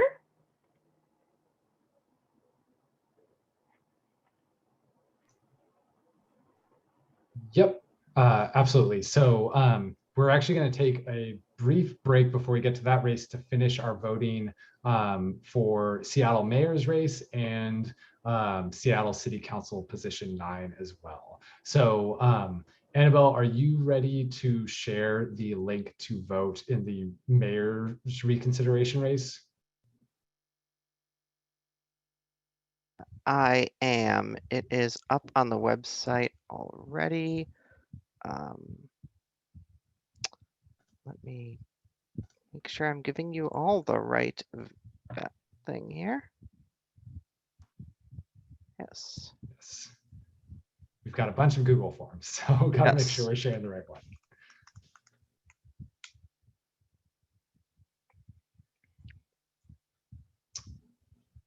All right, great. So the ballot for the mayoral reconsideration is in the chat now.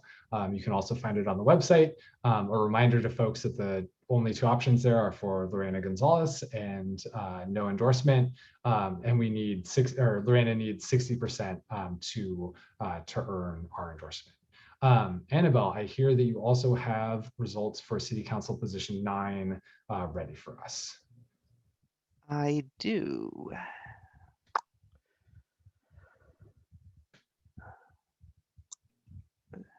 All right, you see the sheet. The results for Seattle City Council District 9, we again had 144 unique ballots cast. Corey Eichner received 0 votes. Sarah Nelson, 28 votes for 19.44%. Nikita Oliver, 79 votes, 54.86%. Brianna Thomas, 70 votes, 48.61%. No endorsement, 4 votes, 2.78%. So Nikita Oliver and Brianna Thomas are eligible for reconsideration. Okay, thank you for that, Annabelle. Congrats to our candidates moving on to reconsideration, and thanks to all who spoke tonight. Do you have the reconsideration ballot for this race ready for us? Not just yet. Give me another moment or two for that. Okay, should I go on to the next race and come back? Or... Once again, in the spirit of moving forward, I think that is wise. Okay, sounds good. So yeah, we'll keep things moving. So folks, now you should be voting on the which ones did we just do? Seattle City Attorney has just been open, as well as the mayoral reconsideration. I'm going to close the ballots on King County Executive. So we should have race results in that race as well after we do Seattle School District Position 4. So Annabelle, if you could close those ballots or that ballot, that would be great. Heidi. The King County Executive ballot? Correct, yes. Yeah, hi, Scott. Can we extend debate on the city council runoff so we can hear from each of the candidates again, please? Yeah, thank you for that that question. Our endorsement rules specify that there won't be additional speaking time before a reconsideration race. So we that would be out of order now. So thank you for bringing that up. If folks, I will just put out this call. Our endorsement rules are always a work in progress. So we're trying to get through things tonight, but if there are things you want to change, now, the aftermath of this meeting would be a great chance to reach out to folks and see if there's ways we can improve the process. Shayna. Thank you, Scott. I'm rising on a point of personal privilege. Annabelle, when you drop the Google form in the chat, can you please say what office it is for? Because I missed a vote and I cannot find it because there are so many Google Docs and they all look the same. Duly noted. Also note that if you go to the website and go to the endorsements page on the website, all of the forms are linked there. So if anyone's having trouble with keeping track of a whole bunch of similar links in chat, just go to the website and get them from there. Great. And are you updating that with the reconsideration ballots as well? I am, yes. Okay, great. And folks will have to refresh their page to get that. But yeah, thank you so much, Shayna, for that that mention, and we'll do that going forward. Charlotte. So would we be able to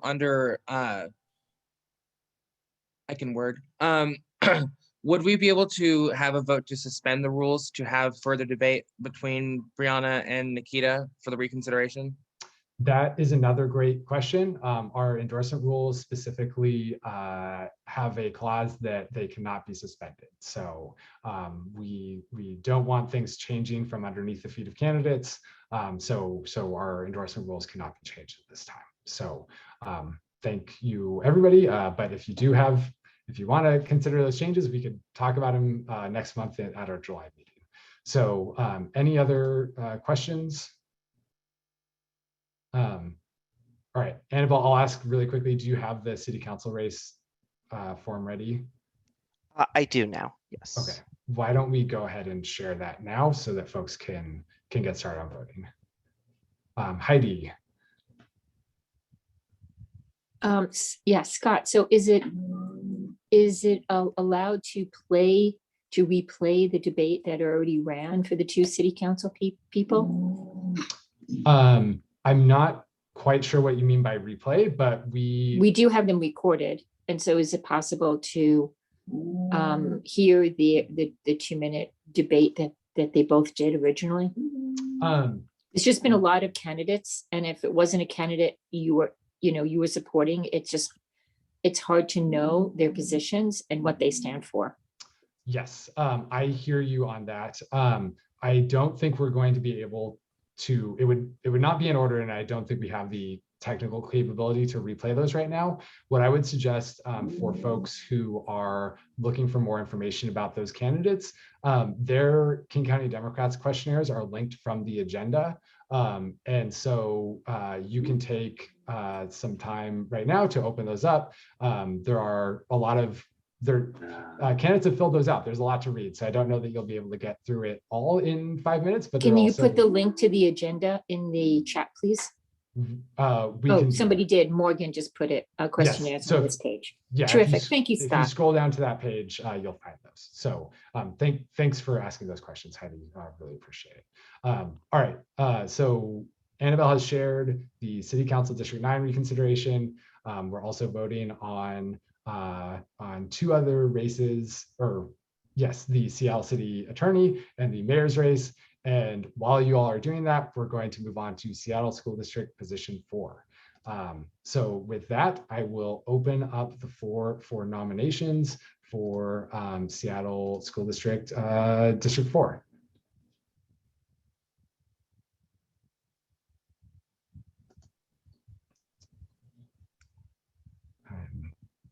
Opening nominations. We have 2 candidates eligible for our nomination here.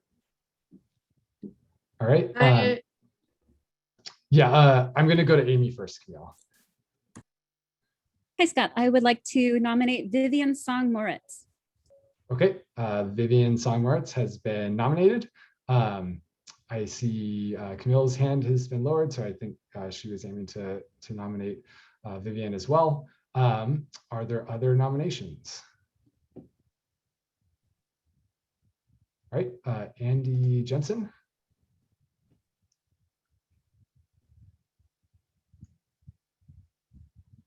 Hi, I'd like to nominate Aaron Durry for Seattle School Board Position 4.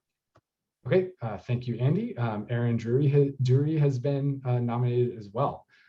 Those are our 2 candidates for Seattle School District Position 4. So we will move right into speeches. Vivian Song Moritz, you are up first.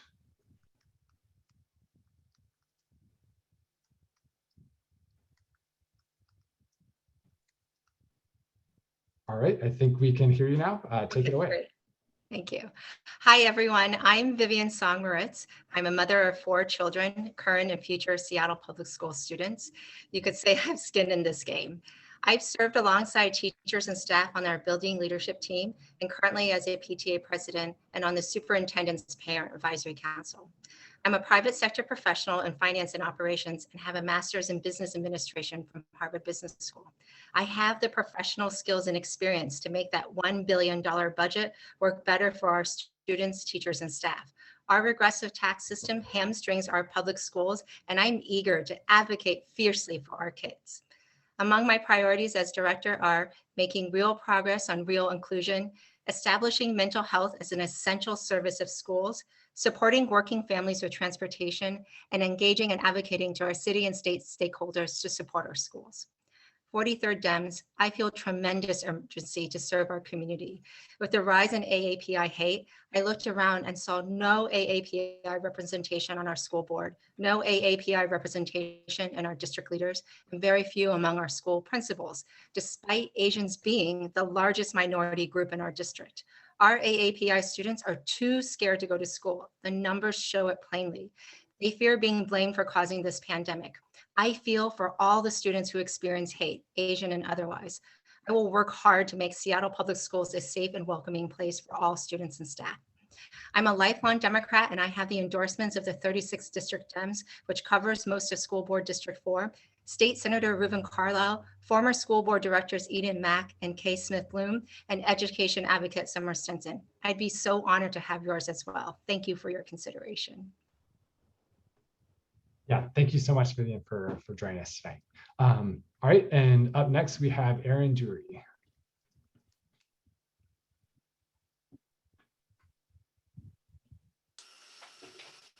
All right, I think we can hear you. Take it away. Great, thank you. My name is Aaron Durry. I am a lifelong advocate and activist with a proven track record of transformative change, centering the voices of those most impacted. I'm a proud single mom. This is my son watching democracy happen in action tonight. And until my appointment, I vacated to the vacated seat on the board in District 4. I served as a regional PTSA leader representing Northwest Seattle and a classroom volunteer.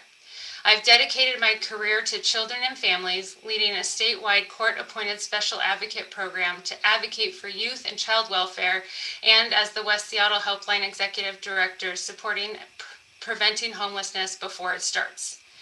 Now, as a consultant, I help nonprofits break down racially based structures and barriers. It is beyond time to reconstruct our education system to center those who have systematically been marginalized and silenced. My goal is to build a citywide educational community with a commitment to transparency and continuous communication. Including teachers, building leaders, students, and families, is essential to create educational programs that serve individual learning and growth needs. I'm running to retain the seat of District 4 Director to continue to work to continue the work we have started to enact actionable, accountable reconstruction and change with student outcomes centered to all decisions. Thank you for your consideration tonight. Yeah, thank you so much, Erin. Really appreciate it. And with that, we will open up our ballot for Seattle School District Position 4. Annabelle, if you're able to share that, that would be fantastic.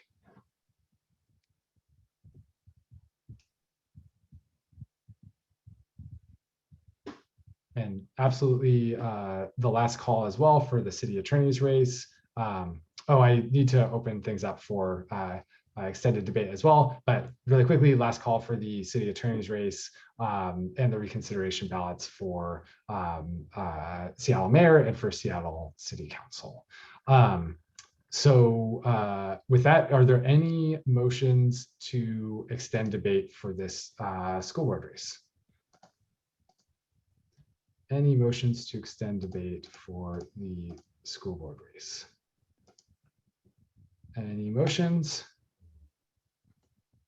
All right, seeing none, we will move to the voting. I see that Annabelle has shared the school board position 4 ballot. So that ballot is now open. And Annabelle, my understanding is you have results for the King County Executives race as well.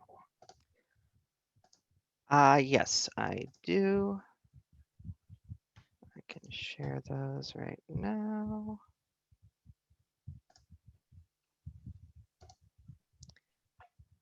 So in King County Executive, we received 139 ballots.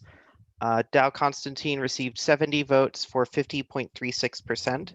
Joe Nguyen received 80 votes for 57.55%. No endorsement received 4 votes, 2.88%. Under our endorsement rules, since all of the candidates cleared the threshold for reconsideration, there is no reconsideration vote, as that would be a repeat of the vote we just took. Yes. All right. Thank you, Annabelle. So that's a very close race, and I know will be hotly contested between 2 really qualified candidates, and we will take it up again at our September endorsements meeting. So thanks to both candidates for joining us tonight. And with that, Annabelle, could we close the ballots for Seattle City Attorney, the mayoral reconsideration, and the City Council reconsideration? I am doing that now. Okay, great. So the only ballot that we have currently open is for Seattle School District Position 4, the candidates we just heard from, and I will. That is not quite correct. Oh. All of the ballots for the remaining races are open because they opened at the beginning of the meeting. Correct. Thank you for that clarification. But please make sure you're voting for Seattle School District Position 4 because we will close that after this next race. And Maddie is going to take us through that. Great. Thanks, Scott. We are now opening up nominations for Seattle School District Position 5. Are there any nominations for Seattle School District Position 5?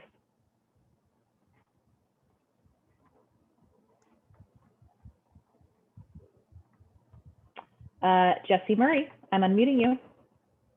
I'd like to nominate Michelle Sarju. Thank you, Jesse. Michelle Sarju has been nominated. Seeing as that is our only eligible candidate, Michelle, if you could raise your hand and you will get 2 minutes to speak. Just raise your hand on Zoom. We'll go ahead and unmute you. Yeah, Maddie, I'm going to jump in here really quickly. Sure. I got a couple messages from people saying that they had not voted in City Council Position 9 because they were doing their research. Annabelle, if we could open that one up for the rest of this speech. I didn't mean to catch people by surprise in terms of closing that ballot. So I can do so. Okay. It is reopened. Great. So folks, please do get your ballots in. We're going to close that one after this race. Great. Thank you so much, Scott. So sorry, Michelle. Otherwise, are you ready? Yes, I'm ready. Great. You have 2 minutes. Thank you. My name is Michelle Sarju, and I am a 34-year Central District resident. I lived in the same house. One of my Seattle Public School students was born in this beautiful home over in the Central District. I'm a former foster mom, and I'm the mom of 3 former Seattle Public School students. I'm running because I believe every student, and I do mean every student, should have access to a high-quality public school education. Far too often, variables like race, socioeconomic status, and location of school determine who has access to a high quality and equitable education. We are now presented with an opportunity to make the necessary changes that can result in all Seattle Public School students being able to thrive. A couple of my high-level priorities are creating policies that will support the emotional and mental health of our next generation of leaders, our students, ensuring that effective policies and programs are established and in place to support the return of all students in the fall, and reimagining what it might be like to assess our students. I don't believe any student is standard, so I am baffled why we use standardized tests to assess the brilliance of our students. I'm excited about what SPS can be for all of our students. I hope you will join the Emerald Youth Organizing Coalition, the 11th, 36, and 37 Democrats, Women of Color in Politics, as well as others, and endorse my campaign. Thank you for centering children and youth by supporting my candidacy for Seattle Public School Board Director, District 5. Thank you so much, Michelle. As we only have one eligible candidate for school board position 5, as per our endorsement rules, we can have someone speak in favor of a no endorsement. So we would have one speaker speak in favor of a no endorsement for 2 minutes. Should you like to speak in favor of a no endorsement, please raise your Zoom hand now.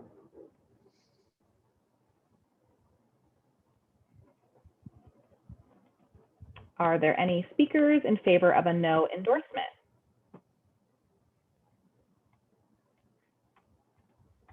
Okay, seeing none. Let's see. Charlotte, are you wanting to speak in favor of no endorsement? Oh, no, I was just wondering if a motion to endorse by acclamation is in order. It is totally in order. That's just what I was going to ask, so. I would move that. Thank you. Perfect. Do we have a second?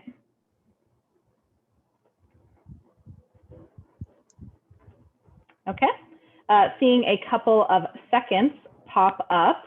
All right, let's get these hands lowered. Perfect. All right, so we have a motion to approve by acclamation. Are there any objections to this? If there are objections, please raise your Zoom hand and we will go to a ballot.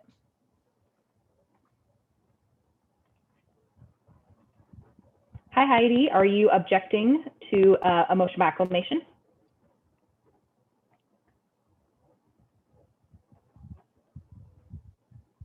Heidi, No. You Sorry are not about that. objecting. Correct. Okay. Michael, are you objecting to a motion by acclamation?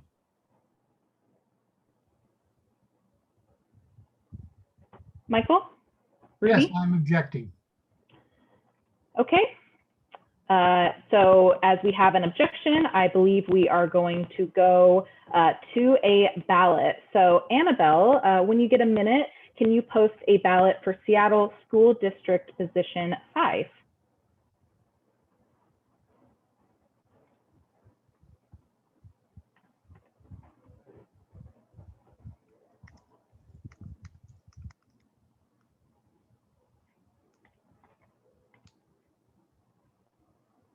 Thank you so much, Annabelle. I see a posted ballot for School District Position 5.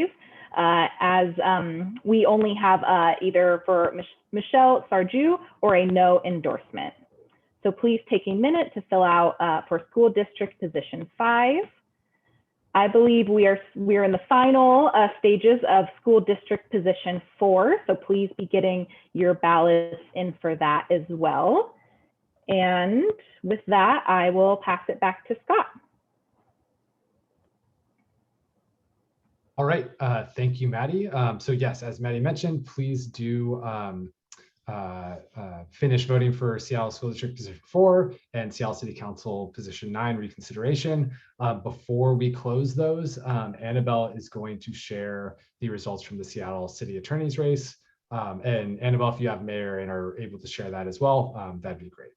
Not quite yet on the mayor, but yes, on the city attorney. Okay, sure. Sharing that now. For Seattle City Attorney, we received 137 unique ballots. Pete Holmes received 64 votes, 46.72%. Nicole Thomas Kennedy received 73 votes, 53.28%. No endorsement received 8 votes, 5.84%. Again, under our rules, all the candidates crossed the reconsideration threshold, so there is no reconsideration vote. Okay, thank you for that, Annabelle. I think we are, I don't want to speak for the body, but I think we're hoping that both of these candidates make it through the primary as Democrats, and that we'll take this one up again in September. So thank you, Annabelle. I am going to now ask that we close the ballots for Seattle City Council Position 9 reconsideration, as well as Seattle School District Position 4. And then folks should be voting on Seattle School Board Director Position 5. Before we move on to the port, I just want to say really quickly, a big shout out to the 3 candidates who have joined us who are running for Seattle School Board.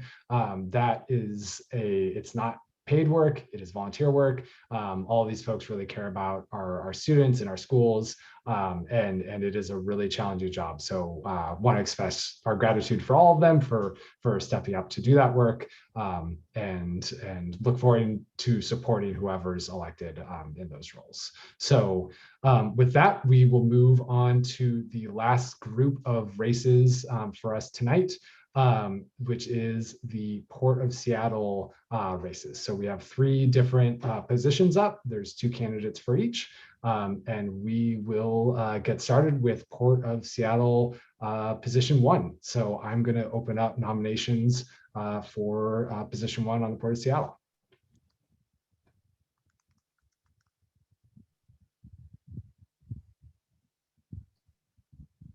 Do we have any nominations? We've got 2 candidates eligible for our endorsement.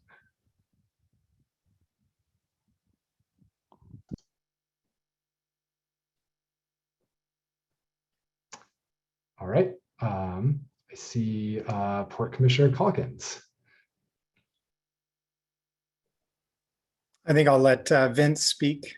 Okay, go for it, Vince. Yes, I nominate Commissioner Stephanie Bowman. Okay, we are not on. Oh, I'm sorry. Yes, well, I'll go with Commissioner Calkin, Okay. Brian Calkin in position 1. Sounds good. Yes, position 3 will be up next. Thank you. We have 1 other candidate eligible for endorsement. Are there any other nominations? Are there any other nominations? All right, Will? I will nominate the other candidate because I want to hear them speak. Okay, so that's Norman Siegler. Correct. Sorry if I'm not pronouncing that correctly. Okay, thanks. So with that, we have both eligible candidates nominated. Could we get Port Commissioner Calkins set up? Morgan, let me know when you're ready.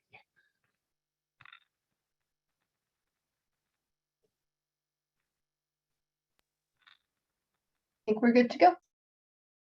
All right, can you hear me? Yep. Great. So 4 years ago, I ran for the Port of Seattle Commission as a relative newcomer to politics. 43rd took a chance on me, as well as a majority of the voters of King County. And I think it was based on my commitment to environmental justice and shared prosperity. Today, I'm asking you to join the Sierra Club, Washington Conservation Voters, SEIU 6 and 775, our Port of Seattle firefighters, the Teamsters, laborers, carpenters, Attorney General Bob Ferguson, Congressmembers Smith and Larson, as well as dozens of other elected Democrats and 13 other LDs in King County in endorsing my campaign for re-election. I would be especially grateful to receive the endorsement of the 43rd, my home district, where Lindsay and I are raising our 3 children. The Port of Seattle is a key economic driver for our region, supporting tens of thousands of family wage jobs and hundreds of local small businesses. As a commissioner, I've worked to preserve jobs and to create new ones. And just as important, I've opened new opportunities for everyone to share in the prosperity of a growing economy, including the establishment of Maritime High School, which opens this fall in Des Moines. I've worked hard to make the Port of Seattle an environmental leader, demonstrating that economic growth and sustainability are not at odds. Done right, responding to climate change can mean new jobs and industries for our region. We need to overhaul the way we fuel our ships and planes and trucks before it's too late. That's why we cut our carbon emissions in half, 10 years ahead of schedule, and are pursuing the most ambitious environmental agenda of any port in the nation. At the same time, I know that we all rely on the port to perform well. We all deserve a safe and enjoyable experience when we fly through SeaTac, and we depend upon the seaport for the food on our table and the packages arriving on our doorsteps. I love this job, and I am so grateful for the privilege to serve in this role. And so I hope that you'll vote to endorse me tonight. Thank you very much. Yeah, thanks so much, Port Commissioner Hawkins. All right, up next, we have Norman Siegler, running for Port of Seattle position 1. Can we get Norman unmuted? All right, I think you're good to go. All right, thank you, Chairman Scott. Hello, 43rd Legislative District. My name is Norman Siegler. I'm the elected PCO for the 34th LD, Precinct 1443 in West Seattle. I've been a Seattle resident for 18 years. I'm running again for a seat on the Port of Seattle Commission, position 1. I'm grateful to the 19,000 King County voters that supported my 2015 campaign. I'm the owner of Clear Consulting, an executive search firm focusing on diversity. I bring experience in the aviation industry, having moved here in 2003 to be manager of finance and contracts at Alaska Airlines, and having worked at Northwest Airlines and Continental Airlines after receiving my MBA in finance and accounting from the University of Michigan. I will be the only commissioner with airline experience. My community involvement is my source of fun. I am the 34th representative to the King County Democrat Central Committee, the male one. I was the co-chair for Seattle Metropolitan Elections Committee, where we rated candidates running for office based on their awareness and understanding of LGBTQIA+ issues. I'm also the co-founder of an annual ethnic media candidate meet and greet to allow our diverse communities up-close connections to candidates running for office. My focus as a commissioner will be environmental justice, working with communities around the port to ensure that the port does no harm to those communities. I support putting the proposed new parking garage on the site of the current employee parking lot, which will save trees and wildlife habitat currently on the site of proposed parking structure. I believe that we have to act on climate now. We need to have the port carbon neutral by 2030 and not by 2050.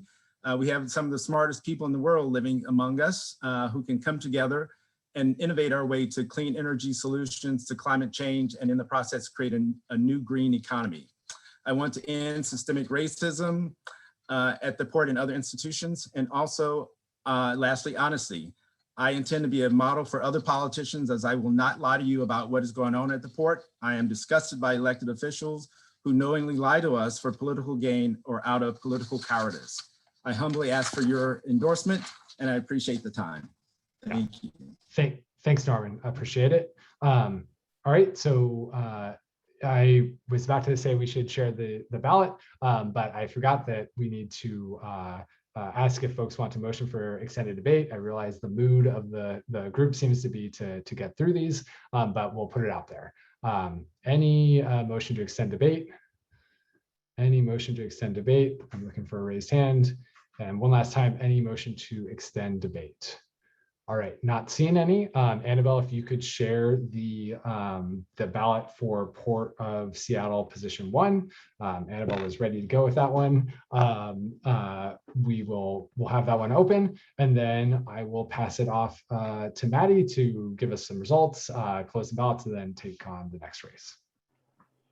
Thank you so much, Scott. Before we share some results, we are closing our ballot for Seattle School District Position 5. So Annabelle, please close the ballot for Seattle School District Position 5. I believe we also have results for our two races for Seattle Mayor and for Seattle City Council Position 9. Annabelle, can you share the results for Seattle Mayor with us when you have a minute?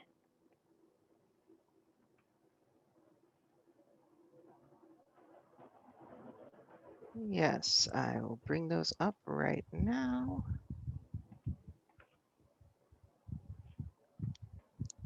So for mayor reconsideration vote, we received 123 unique ballots.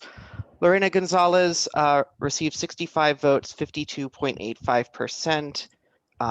So she did not clear the 60% threshold, so there is no endorsement in this race. Thank you so much, Annabelle, for sharing. So no endorsement in the Seattle mayor race. And would you please share results when you get a minute for Seattle City Council Position 9? City Council position, District 9 reconsideration, 113 total ballots. Nikita Oliver received 58 votes, 51.33%. Brianna Thomas received 59 votes, 52.21%. Since neither cleared the 60% threshold, again, no endorsement here. Thank you so much, Annabelle. Okay, with that, to recap, we just closed voting for Seattle School District Position 5. We have an open ballot for Port of Seattle Position 1. I believe that is all of our open ballots currently, other than the ones that have been open this whole time. And with that, we will start accepting nominations for Port of Seattle Position 3. If you would like to nominate someone for Port of Seattle Position 3, please raise your Zoom hand. Jordan, I'm asking you to unmute. Thanks, Maddie. I'd like to nominate Mohammed. Hamdi Mohammed has been nominated for Port of Seattle Position 3. Thank you, Jordan. Vince, I'm asking you to unmute. Yes, can you hear me? Yes, I can. Good. I nominate Stephanie Bowman.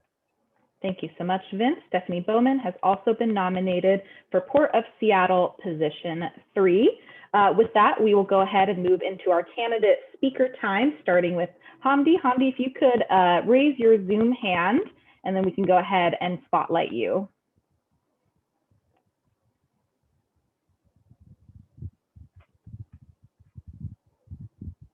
Great. We see you. Go ahead and get started.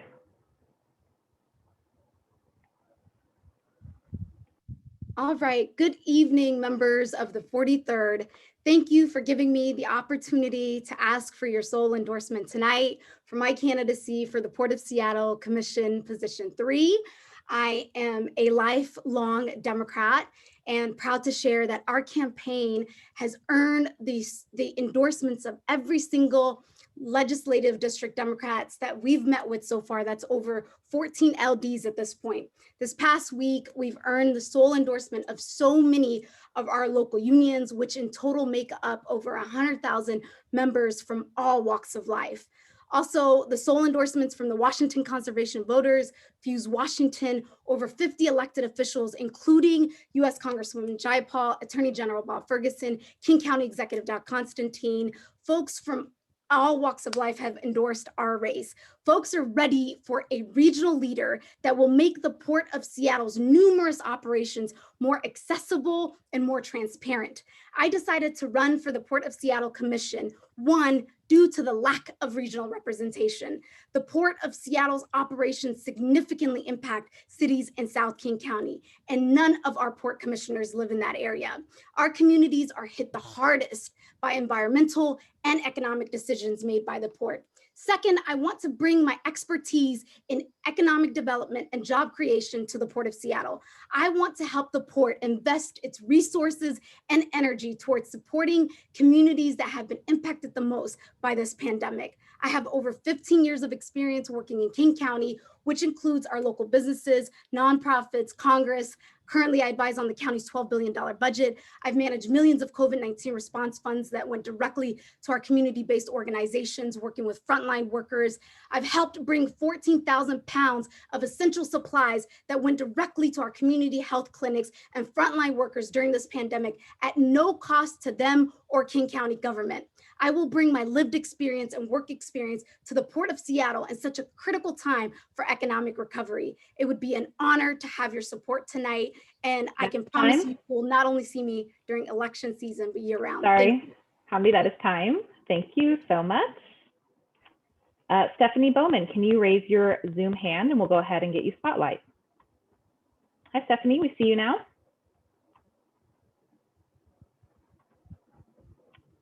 One second, I'm asking you to unmute. There we go. Great. Thanks, Maddie. All right, terrific. Good evening, 43rd Democrats. It's great to be here tonight. Stephanie Bowman, you're currently serving Port of Seattle Commissioner. I am excited to be running for re-election. As you know, 2020 was an incredibly hard year for all of us, particularly though at the Port of Seattle. I'm excited that the Port was really focused on leading the region's economic recovery, focusing on saving and creating jobs. Moving forward, we need to make sure that that recovery is equitable, inclusive, and sustainable. I'm really proud to have the endorsement of the labor unions that actually work with the Port, the MLK Building Trades, the Maritime Unions, and Unite Here. We worked together in 2020 to save more than 10,000 jobs during the pandemic. Moving forward, I've created a plan to create more than 5,000 new green jobs at the Port of Seattle in energy efficiency, carbon reduction, and carbon sequestration. I'm also really proud to have the endorsement of former Governor Gary Locke, Estela Ortega, and the Northwest Women's Political Caucus for my work opening up new opportunities for women and BIPOC communities to be able to work at the Port of Seattle and creating more than 600 paid internships from youth from our most disadvantaged communities throughout King County. And finally, I'm proud to have the endorsement of the Seattle firefighters and community leader Sharon Lee from the Low Income Housing Institute for my work opening up the first tiny house village on port property in any port in Washington state. There we've housed more than 100 formerly unsheltered residents, providing them with great services, working with leaders like Representative Frank Chop and Allison Engsner. I'm proud of the work the Port's done and would be honored to have the endorsement of the 43rd District Democrats. Thank you so much for your time this evening.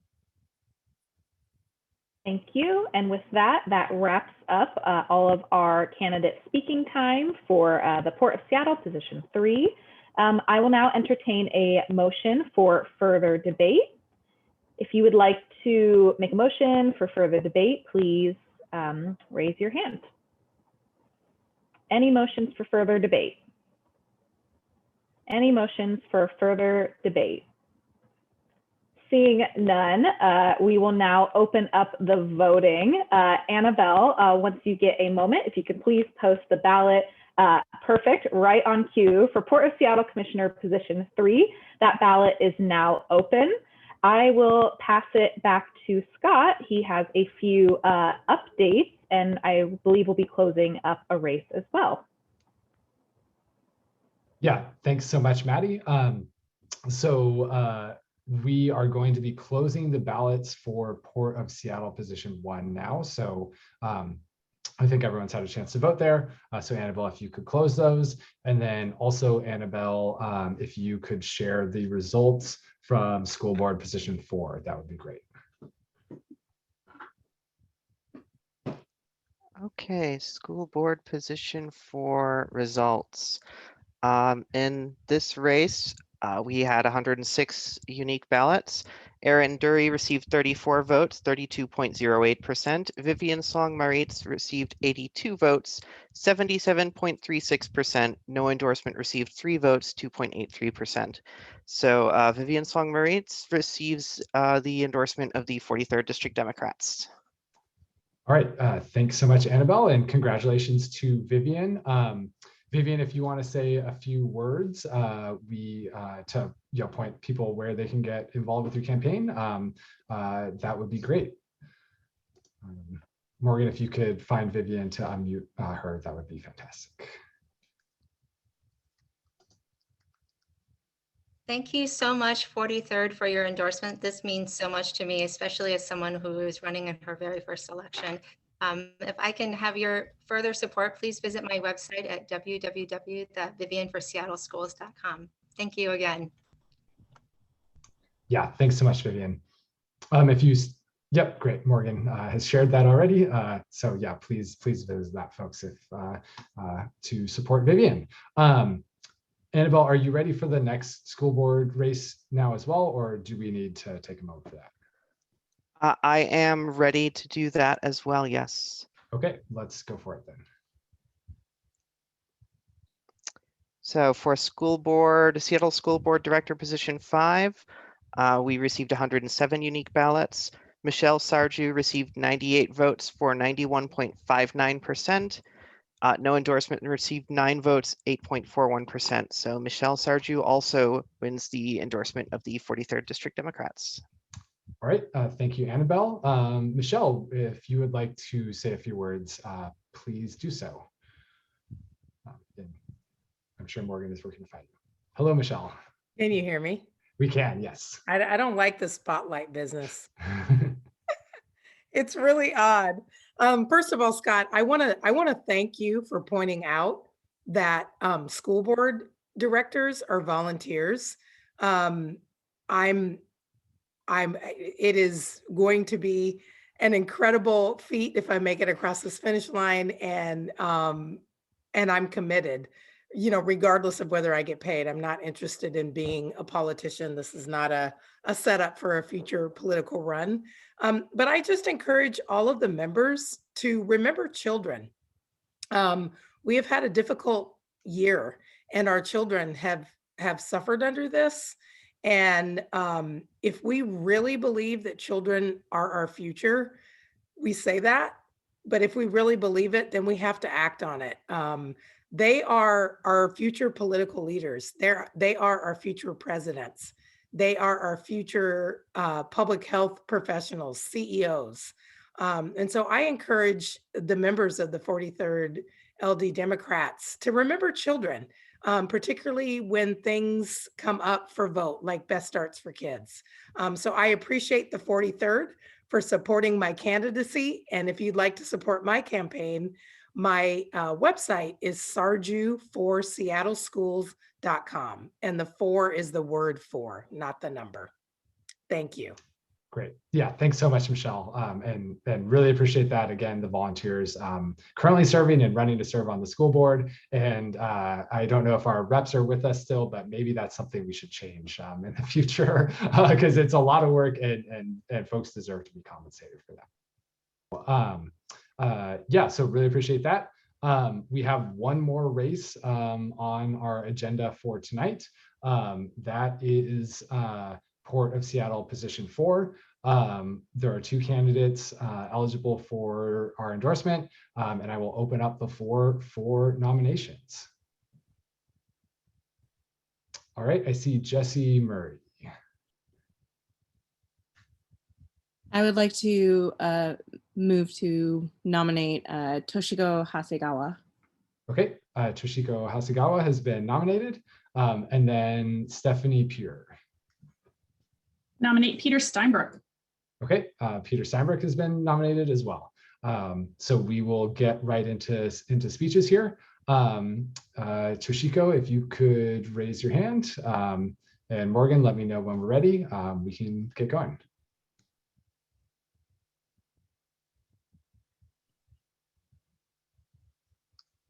Okay. All right. Good to go. Well, thank you so very much, Mr. Chair, and good evening, members of the 43rd LD Dems, and happy Pride to everybody. My name is Toshiko Hasegawa, and I am honored to appear before you as a candidate for the Port of Seattle Commission position number 4.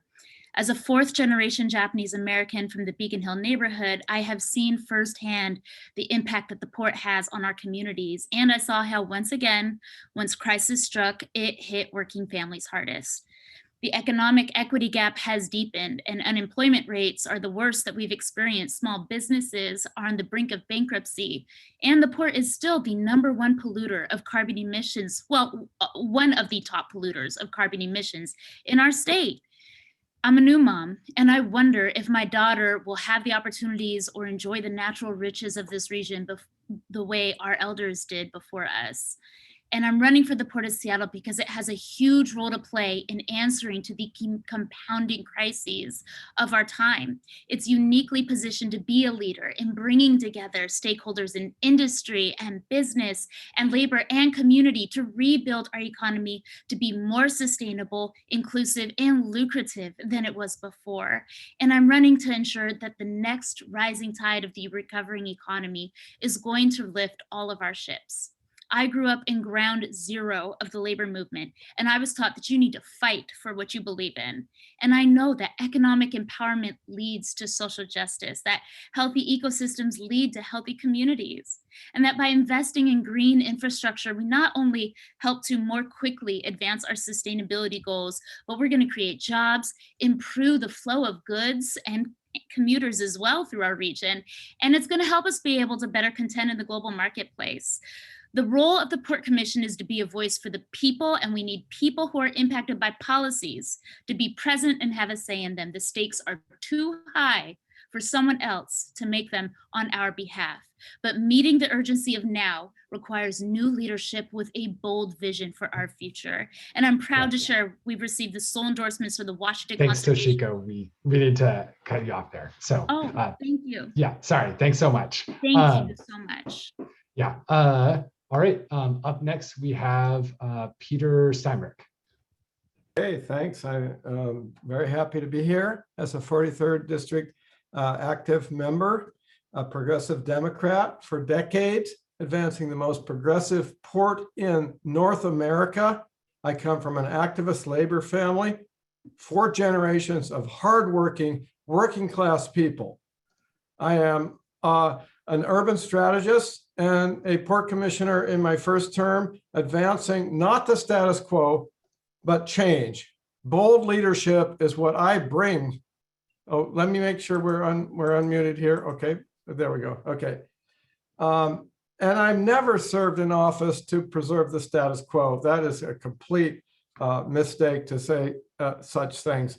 I'm leading change, creating thousands of middle income dock worker and construction jobs, advancing climate protection and the environment, and increasing equity, including doubling the diversity and participation of contracting for women and minority disadvantaged businesses. I created the first task force on policing reform and civil rights, the first to call for port employee paid holiday for Juneteenth in last summer. No one-time fixes. Why I'm proposing doubling of our $10 million South King County Community Fund to extend it into the years ahead. I'm an environmental champion with decades of accomplishment. Full seaport electrification by 2030, accelerating full decarbonization of all port operations, seaport and airport, through transition to clean energies, and trip reduction plan for improving transit services for employees and air travelers at our SeaTac airport, representing millions of visitors throughout the year. I've been endorsed by the Seattle firefighters, the Building Trades Council, plumbers and pipe fitters, the Metropolitan Democratic Club, 41st District Representative Frank Chop, and many others. But I'm most proud of the endorsements from everyday working people who work in the city, in the county, as finance specialists, as accountants, hairdressers, and others, like trade workers and else. I would be grateful to have your endorsement tonight. Yeah, thank you to both of our candidates. Really appreciate it. All right, so with that, we have made it through our candidate speeches. I will ask once again for a motion to extend debate. I know it's late, but if there is a motion to extend debate, we'll entertain it. Is there any motion to extend debate? All right, seeing none, we will go to a vote. So Annabelle, if you could provide the ballot for Seattle Commissioner Position 4, folks should start voting on that. At this time, we're also going to close the balloting on Port of Seattle Position 3.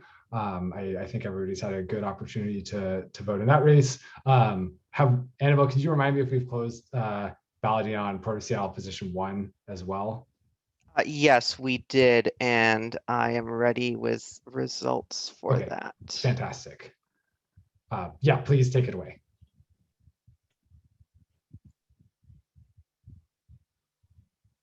All right.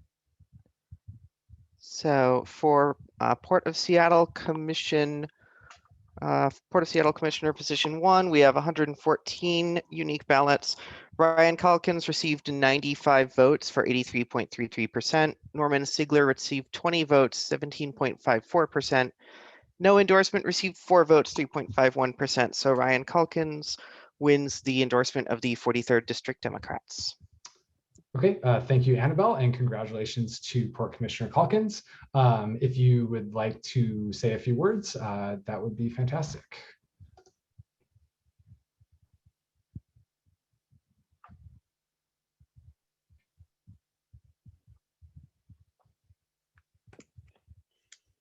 Hi, can you hear me? We can, yes. You're catching me. I'm right in the middle of reading. I see a hand. I'm reading bedtime stories to my kids. So I kept the screen on so I could hear the results. I'm so grateful. I'm really looking forward to the next few months of campaigning, getting out and hearing from everyone, especially as we can start doing this in person.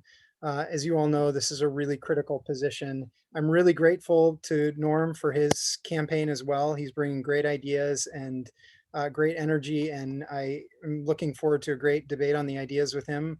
And I thank you again, and I will be sure to let you all know when I have events coming up. You can find out more about the campaign at ryanforport.com. Thank you so much, and thanks to everybody for sticking around late to vote. Yeah, thanks so much, Ryan. I don't know if that's a spider or a hand crawling down behind you. So it sounds good. Thanks so much for joining us. All right, so with that, we have Port of Seattle position 3 ballot is closed, and Port of Seattle position 4 is open. We're going to move through the rest of our agenda while we're tabulating votes for those, but we'll close the ballot for Port of Seattle position 4 in 5 minutes from now. So give folks time for that. So that'll be 9:48. So with that, I just want to take a moment to shout out our Vice Chair, Maddie Bonhoff, for doing a really great job chairing her first portions of a 43rd Dems meeting. We've gotten a ton of compliments. Thank you to folks who mentioned that things are running smoothly. Thanks to all of you. Great job, Maddie, and everybody doing the work behind the scenes. So really appreciate it. And we are almost finished. I encourage folks to stick around. We do have some important announcements, and we have a resolution coming up that we're going to do right now. So with that, we are moving to the resolution, which is a resolution on sustainable mobility. Morgan has shared it in the chat, and I'm going to ask Paul Chapman, who is the maker of the resolution, to speak on it and explain what it does.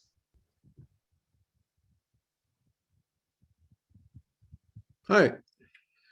I'll try to make this quick since we're at the end of a long meeting. So this term, the Washington State Legislature passed the carbon tax, but they failed for a third time to pass the comprehensive transportation package. There's likely to be a special session coming this fall to address this need. And that's why we need to get a resolution in to give our views on this important issue in time for the fall.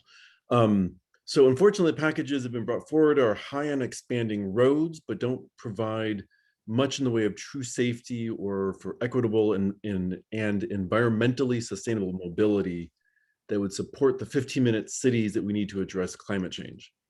So this resolution talks about how we've built up a backlog of maintenance that we haven't funded, yet the legislature wants to expand highways more, which will just dig us further into the hole. The resolution reminds us of how our transportation infrastructure has been built with racial and economic inequity. And because we're Washington State, we of course can't have a sane tax policy. So we've hampered our ability to pay for maintenance while also not funding sustainable mobility. And we have this new carbon tax, but it's looking like the legislature is looking at stealing from the carbon tax to fund additional new highways. So we're going to tax carbon so that we can produce more carbon. So therefore, be it resolved on this, I'll just read them out here. Be it resolved that the 43rd District Democrats call for an end to the financially and environmentally unsustainable expansion of roads and highways, especially those through predominantly BIPOC or lower income neighborhoods, and instead use the gas tax in an equitable manner to adequately fund maintenance and repair of our highways, roads, and ferry system, including modification to meet our obligations for salmon habitat recovery. And be it resolved that we, the 43rd Democrats, call for a true investment in environmentally sustainable mobility, public safety, 15-minute cities by dedicating 100% of the carbon pricing revenue, road use fees, and expanded car tab weight fees in a transformational investment by state, county, and cities in non-vehicular mobility, including transit, passenger and freight rail, bike lanes, ADA compliance, and walkable and safe streets. The 43rd Environmental Caucus had a vote on this and endorsed it last week. So there you have it. I'd like you all to vote for this. Yeah, thanks so much, Paul. Are there any questions that folks have about the resolution?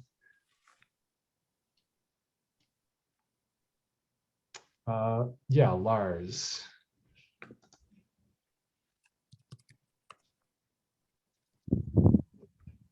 Lars, you are unmuted.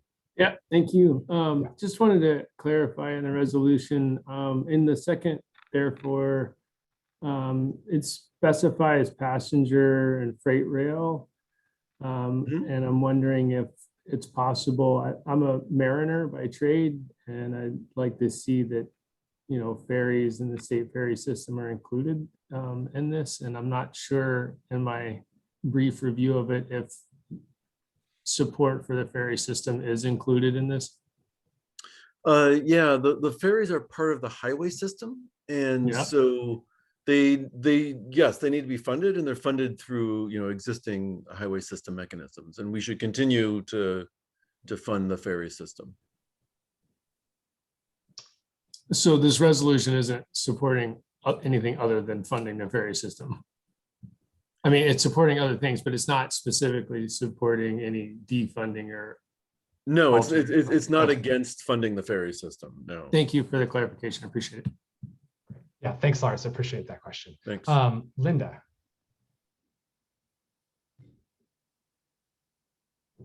We'll get Linda unmuted here. Okay. So I think Lars just raised a really good question of whether or not we should mention the ferry system specifically with the rest of the items listed. But my question has to do with whether or not, when this was written and when it was considered by the Environmental Caucus, whether they considered the impact on so much of the state that is not 15-minute walkable cities. We have large counties that are almost 100 miles across with 4, 5, or 10 towns in them. Are we considering their needs as well? Because if we don't, we're never going to get anywhere with this.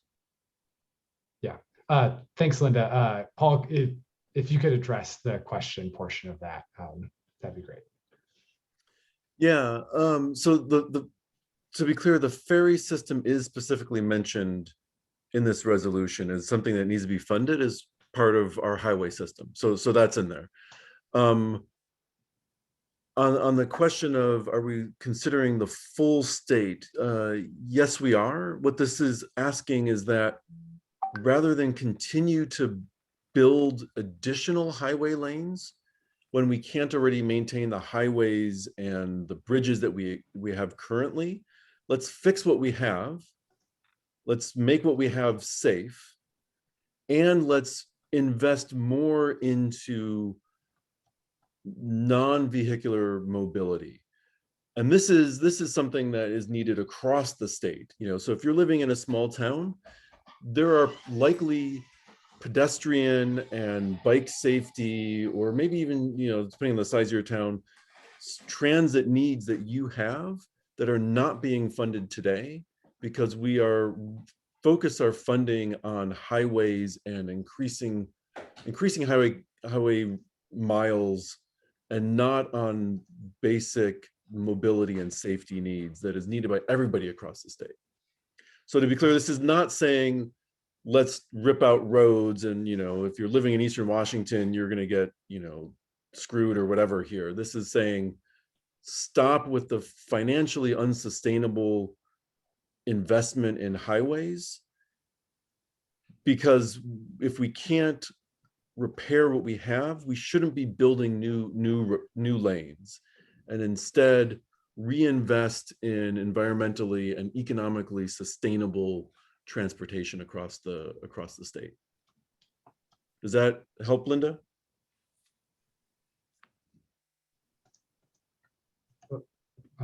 Linda is muted again. Sorry, folks, when you mute yourself, you can't unmute. So that helps some. I do want to point out that transportation to our rural areas has been cut drastically since the Great Recession. So there's a lot to be done. Yep, I think we all agree with that, Linda. Thank you for that, Paul. I'm going to take a very brief interlude from the resolution because we've had candidates who have stood with us for quite a while tonight. Annabelle, if you could close the ballot for Port of Seattle position 4, and then provide us with the results you have for position 3, that would be great. Yes, that ballot is closed, and for position 3 for Seattle, Port of Seattle Commissioner position 3, we had 124 unique ballots. Stephanie Bowman received 30 votes, 24.19%. Hamdi Mohammed received 96 votes, 77.42%, and no endorsement received 4 votes, 3.23%. So Hamdi Mohammed wins the endorsement of the 43rd District Democrats. Great. Thanks so much for that, Annabelle. I forgot to actually click the share button there. I was about to It's ask for that. it's late. Yep, it is. There you all go. Okay, and I've been copying, pasting these into chat as well. So for people who want to take a look at them. Okay, yeah, thanks so much for that. So congratulations to Hamdi for your endorsement. If you want to say a few words, please go ahead. Absolutely. I just want to say thank you all so much for your sole endorsement. It means the world to me. Now more than ever, we need strong leadership at all levels of government. This is not a moment for us to go back to the way things used to be. It's really a moment for us to reimagine and rebuild a new economy that works for all of us. And I truly believe that the port can lead our state in that recovery. And I'm looking forward to collaborating with you all. Like I said, I promise you will not only see me during election season, but year round, and we'll be a partner of yours. Thank you so much. Great. Thanks so much, Hamdi. Really appreciate you joining us tonight, and congratulations on your endorsement. All right, and I think Annabelle has results for the other port race as well, which we just closed. That I do. Port of Seattle Commissioner position 4, 117 unique ballots. Toshiko Hasegawa received 84 votes, 71.79%. Peter Steinbreck received 30 votes, 25.64%. No endorsement received 5 votes, 4.27%. So congratulations, Toshiko Hasegawa, who receives the endorsement of the 43rd District Democrats. Yes, thank you, Annabelle, and congratulations, Toshiko. If we could unmute you, great. Yeah, please go ahead and say a few words. Briefly, thank you all so much for your bit of confidence. This is just tremendous movement, just momentum. And I'm so deeply grateful to all of you and look forward to the partnership and all the good work ahead. Yeah, thanks so much, Toshiko. Really appreciate it, and congratulations on your endorsement. Okay, so that finalizes all of our endorsements for the primary elections. Congratulations to all of the endorsed candidates. Thank you so much for joining us, to all of the candidates who showed up. Really looking forward to a really great campaign cycle this primary and general election. So with that, we will get back to our resolution. So I think we are waiting for any more questions for Paul on the sustainable mobility resolution. All right, Tim.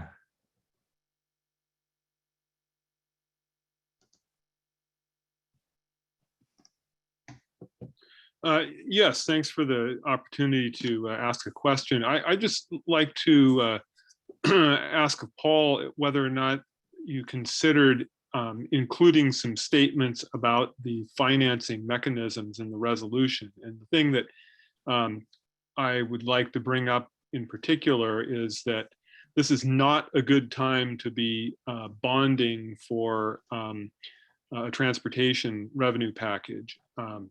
Gasoline tax revenues are likely to keep declining, or certainly not go up as they would be expected to with an increase in the gas tax. So I would just like to say that encouraging a transportation package that is a pay-as-you-go and does not use bond financing would be a very smart thing. Great. Yeah, thanks, Tim. All right. Any other questions? I'm seeing folks wondering if they can speak. We'll get to that very briefly here. All right. Any other questions? Okay. Oh, sorry, Paul. You are muted again. I just wanted to say to Tim, that's a good idea. What we try to do is keep this a bit more on principles rather than get into details like that. But totally agree that using progressive revenue, things like carbon taxing, et cetera, to pay for this rather than going deeper into debt is a great thing. We are already going pretty extensively into debt to do road maintenance today, and it's just not a financially sustainable thing. So definitely not opposed to something like that. Like, there's nothing in the resolution that would oppose that. But we were trying to keep it more on principles as to, rather than going into weeds of funding and stuff like that. So that was the thinking behind it. Okay, yeah, great, Paul, and thanks to everybody for the comments on the resolution. These are always a process and iterative, and if there are other things we need to call for in the future, we can certainly do so. So with that, I will open the floor if folks have any amendments or other motions to make, but otherwise we can go to speakers for.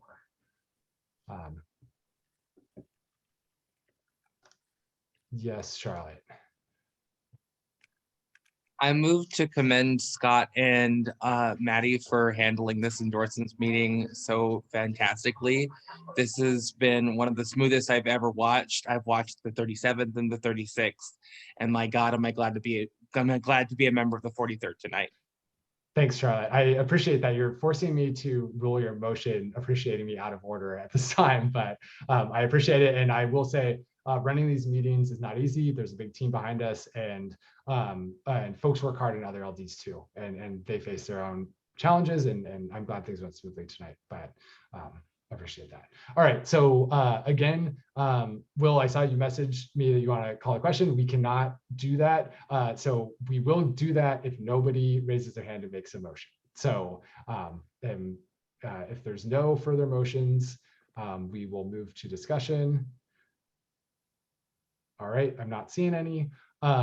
Is there any opposition to, is there anyone who wants to speak against this resolution? Anyone who wants to speak against this resolution? All right, Lars does. So we will go to debate then.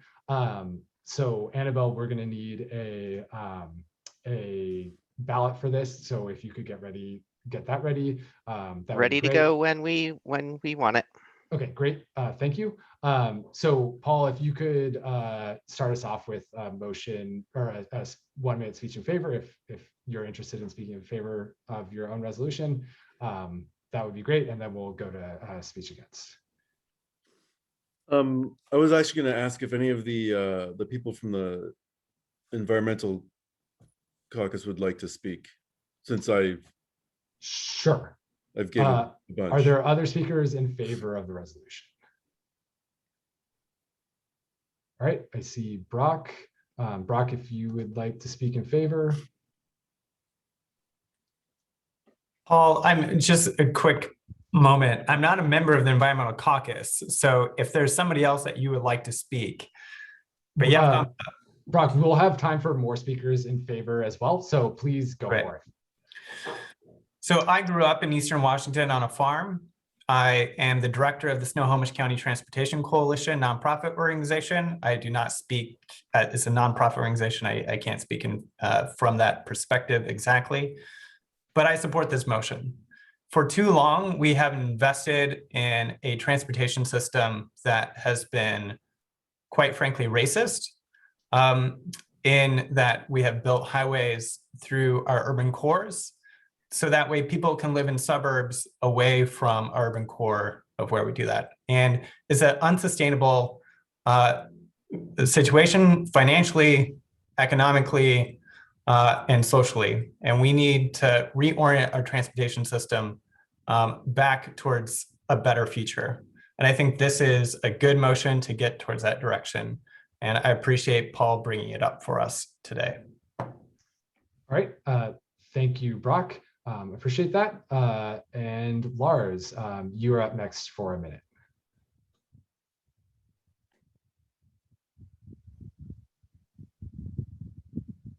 All right, you're up, Lars. Thank you. Just wanted to, my opposition to this is really for the lack of direct specific support for waterborne transportation in this, and the mariners and the workers involved in that trade. It's an important part of our community, and it is an important part of a solution for transporting people in a larger infrastructure for all of us. I think we need to include that. We're including passenger rail, bicycles, and other forms of transportation, that's great. I think we need that support for maritime transportation and ferries in particular. And without that support specified, I oppose this. Thank you. Okay, yeah, thank you, Lars. I appreciate that. Another speaker in favor. We can go up to three on both sides. All right, I see Will's hand up. Yes, it specifically does state that instead of using the gas tax in an equitable manner to adequately fund maintenance and repair of our highways, road, and ferry system. So it literally does support ferries. Now, does it say spend all the money on ferries? No.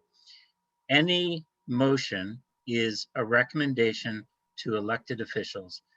We are trying as a society to shift. Many people will have problems that we're not giving them 80% of the funding they were because everything's being slightly reduced. But we cannot afford to keep building highways, and new highways are just the wrong solution. So this is a good motion. We should support it. Thank you. Okay, thank you, Will. Is there somebody else who would like to speak against the resolution? Looking for somebody to speak against. Robin, I think you were speaking in favor. Okay, yep. Anyone else speaking against? Okay, not seeing any other speakers against. Our debate rules state that when there's no one else who wants to speak, we'll close debate. So Annabelle, if if you could share the ballot for the resolution, that would be great, and we can get folks voting on that. Thank you to everybody for sticking around this long. We have some pretty important announcements coming up from our committee chairs. So I'm going to ask you to please stick around for the next 5 minutes or so while we get this vote done. But really appreciate you all. Having 94 folks on this call still is really amazing. So commend you all. Annabelle has shared the link to the resolution. So a yes vote is in favor of passing the resolution, and a no vote is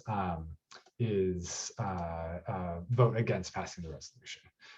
So with that, want to open it up to our 43rd committee chairs while we vote to give their committee reports. I know we have a few. So up first will be Camille Gix, our policy committee chair.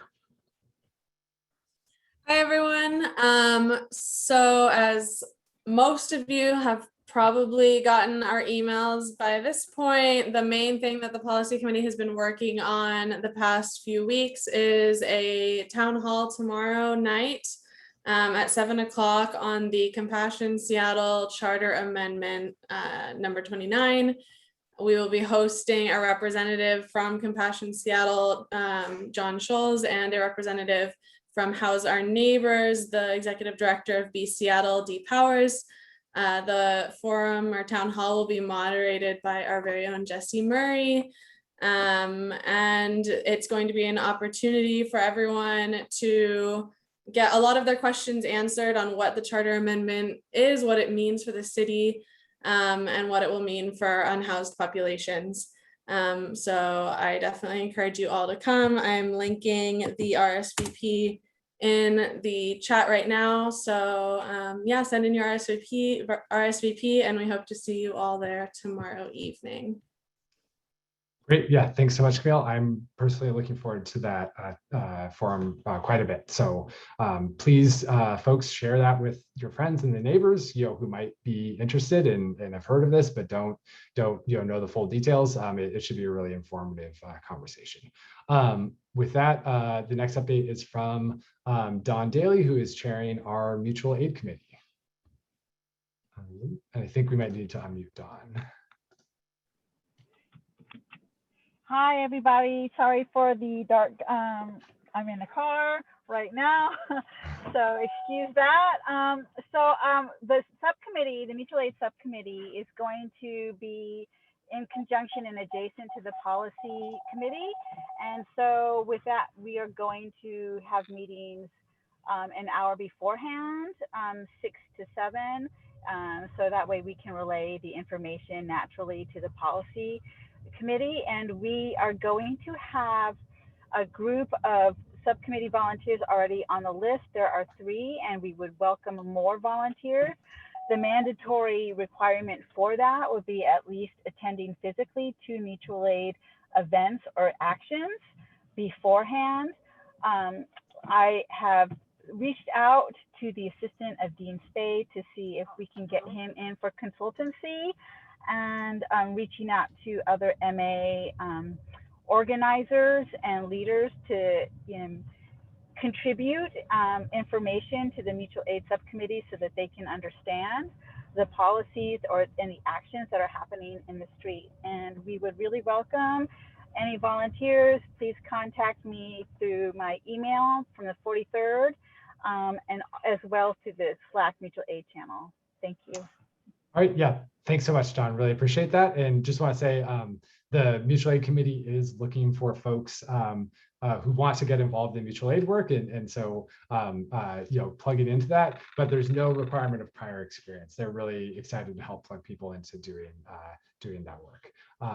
So thanks so much, Don. Are there other committee chairs who have announcements to make? I think Morgan, you had one as well. Yes, I do, if you're ready for me.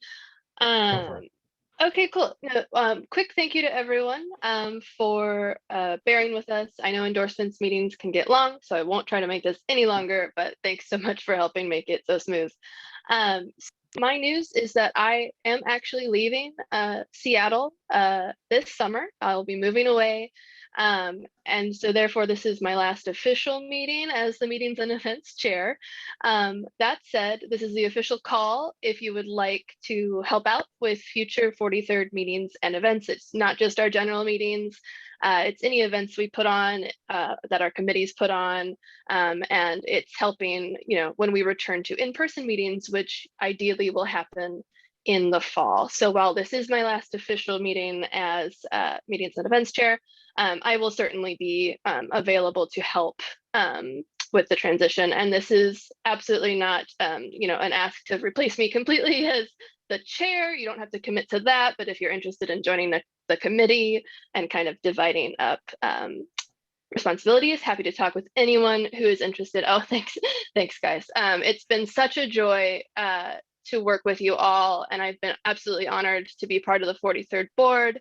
I've been in Seattle for 7 years, and 5 of those years have actually been in either the 43rd or the 36th. So just have so appreciated the amazing progressive work that's done in these districts. And it's, sorry, I'm moving really far away. So this is going to be kind of an emotional journey, but thanks all so much for making this such an amazing time. And I'm posting who you can email if you're interested in helping out. Yeah, thanks so much, Morgan. And Maddie gave Morgan a shout out in the chat, and I'll just repeat that. Morgan emailed me, I think it was maybe February of last year, that she was interested in getting involved in the 43rd and helping out. I remember we met over Zoom, in the first few weeks of the pandemic, and our, for everybody who sent us compliments on the way the meetings are run, we wouldn't have gotten here without Morgan's work, and I'm really excited. She didn't mention it. She's going to grad school at Columbia, which I think is really amazing, and really excited to see what you do next. So please keep us updated, and we are looking for help. So if folks are interested in helping us do the transition back to in-person meetings, could really use some help in figuring that out and making sure our meetings remain accessible and run smoothly in that format as well. So thank you so much, Morgan. Are there other committee chairs who have reports to give? I got through the 3 that I knew of. Not seeing any hands go up. I will say that we expect more from us on how you can support our endorsed candidates from the Elections Committee, PCO Committee. We'll be reaching out to you in the next couple of weeks as ballots are dropping shortly. We are making a lot of progress on our discussion about potentially opening a PAC. Expect our July meeting to feature a lot of discussion on that. So lots coming up. Thank you to everybody. Thanks for all you're doing, volunteering for great candidates. Congrats to our endorsed candidates. Annabelle, do you want to give us our last results of the evening for the resolution?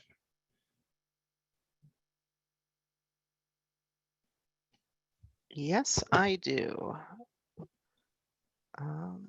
So on the resolution, we have 56 unique ballots, 52 votes for yes, 92.86%, 4 votes for no, 7.14%. So I would say that means the resolution is adopted.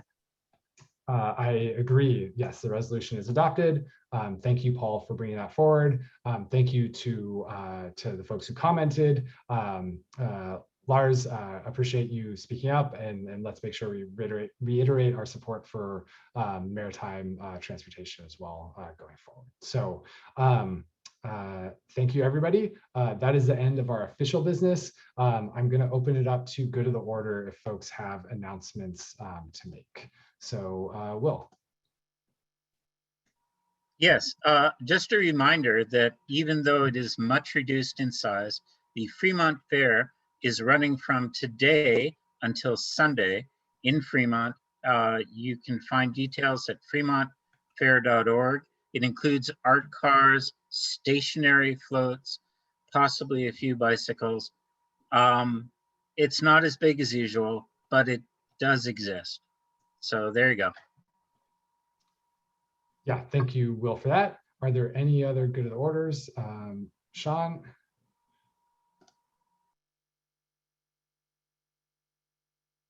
trying to unmute Sean.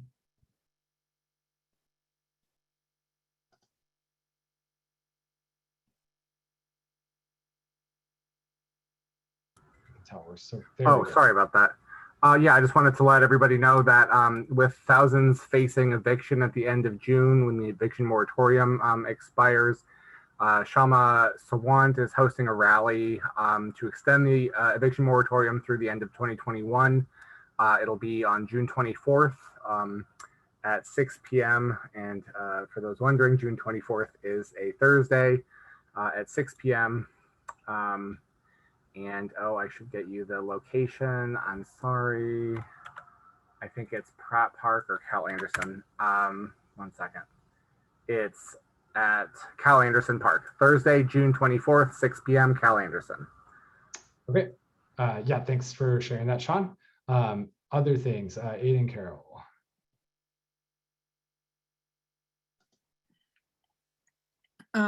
Thank you. The Port of Seattle is being pressured to overturn labor rights and an important protest victory from the last week. Please contact the port in support of unions' right to refuse service to the Zim ship in support of the Palestinian protest movement. Thank you. I can send a link. Yeah, send it to Morgan and we'll share it in the meeting. Thanks, Aiden. All right, any other good of the orders? Any other good of the orders? All right, not seeing any, we will adjourn. Thanks so much, everybody. Really appreciate it. And we will see you all in July on the campaign trail. And then don't forget our September endorsements meeting as well. So here's I'm sharing the link from Aiden real quick before you leave. But that's everything. So thanks so much, everybody. We'll see you next month and tomorrow for our Compassion Seattle Forum.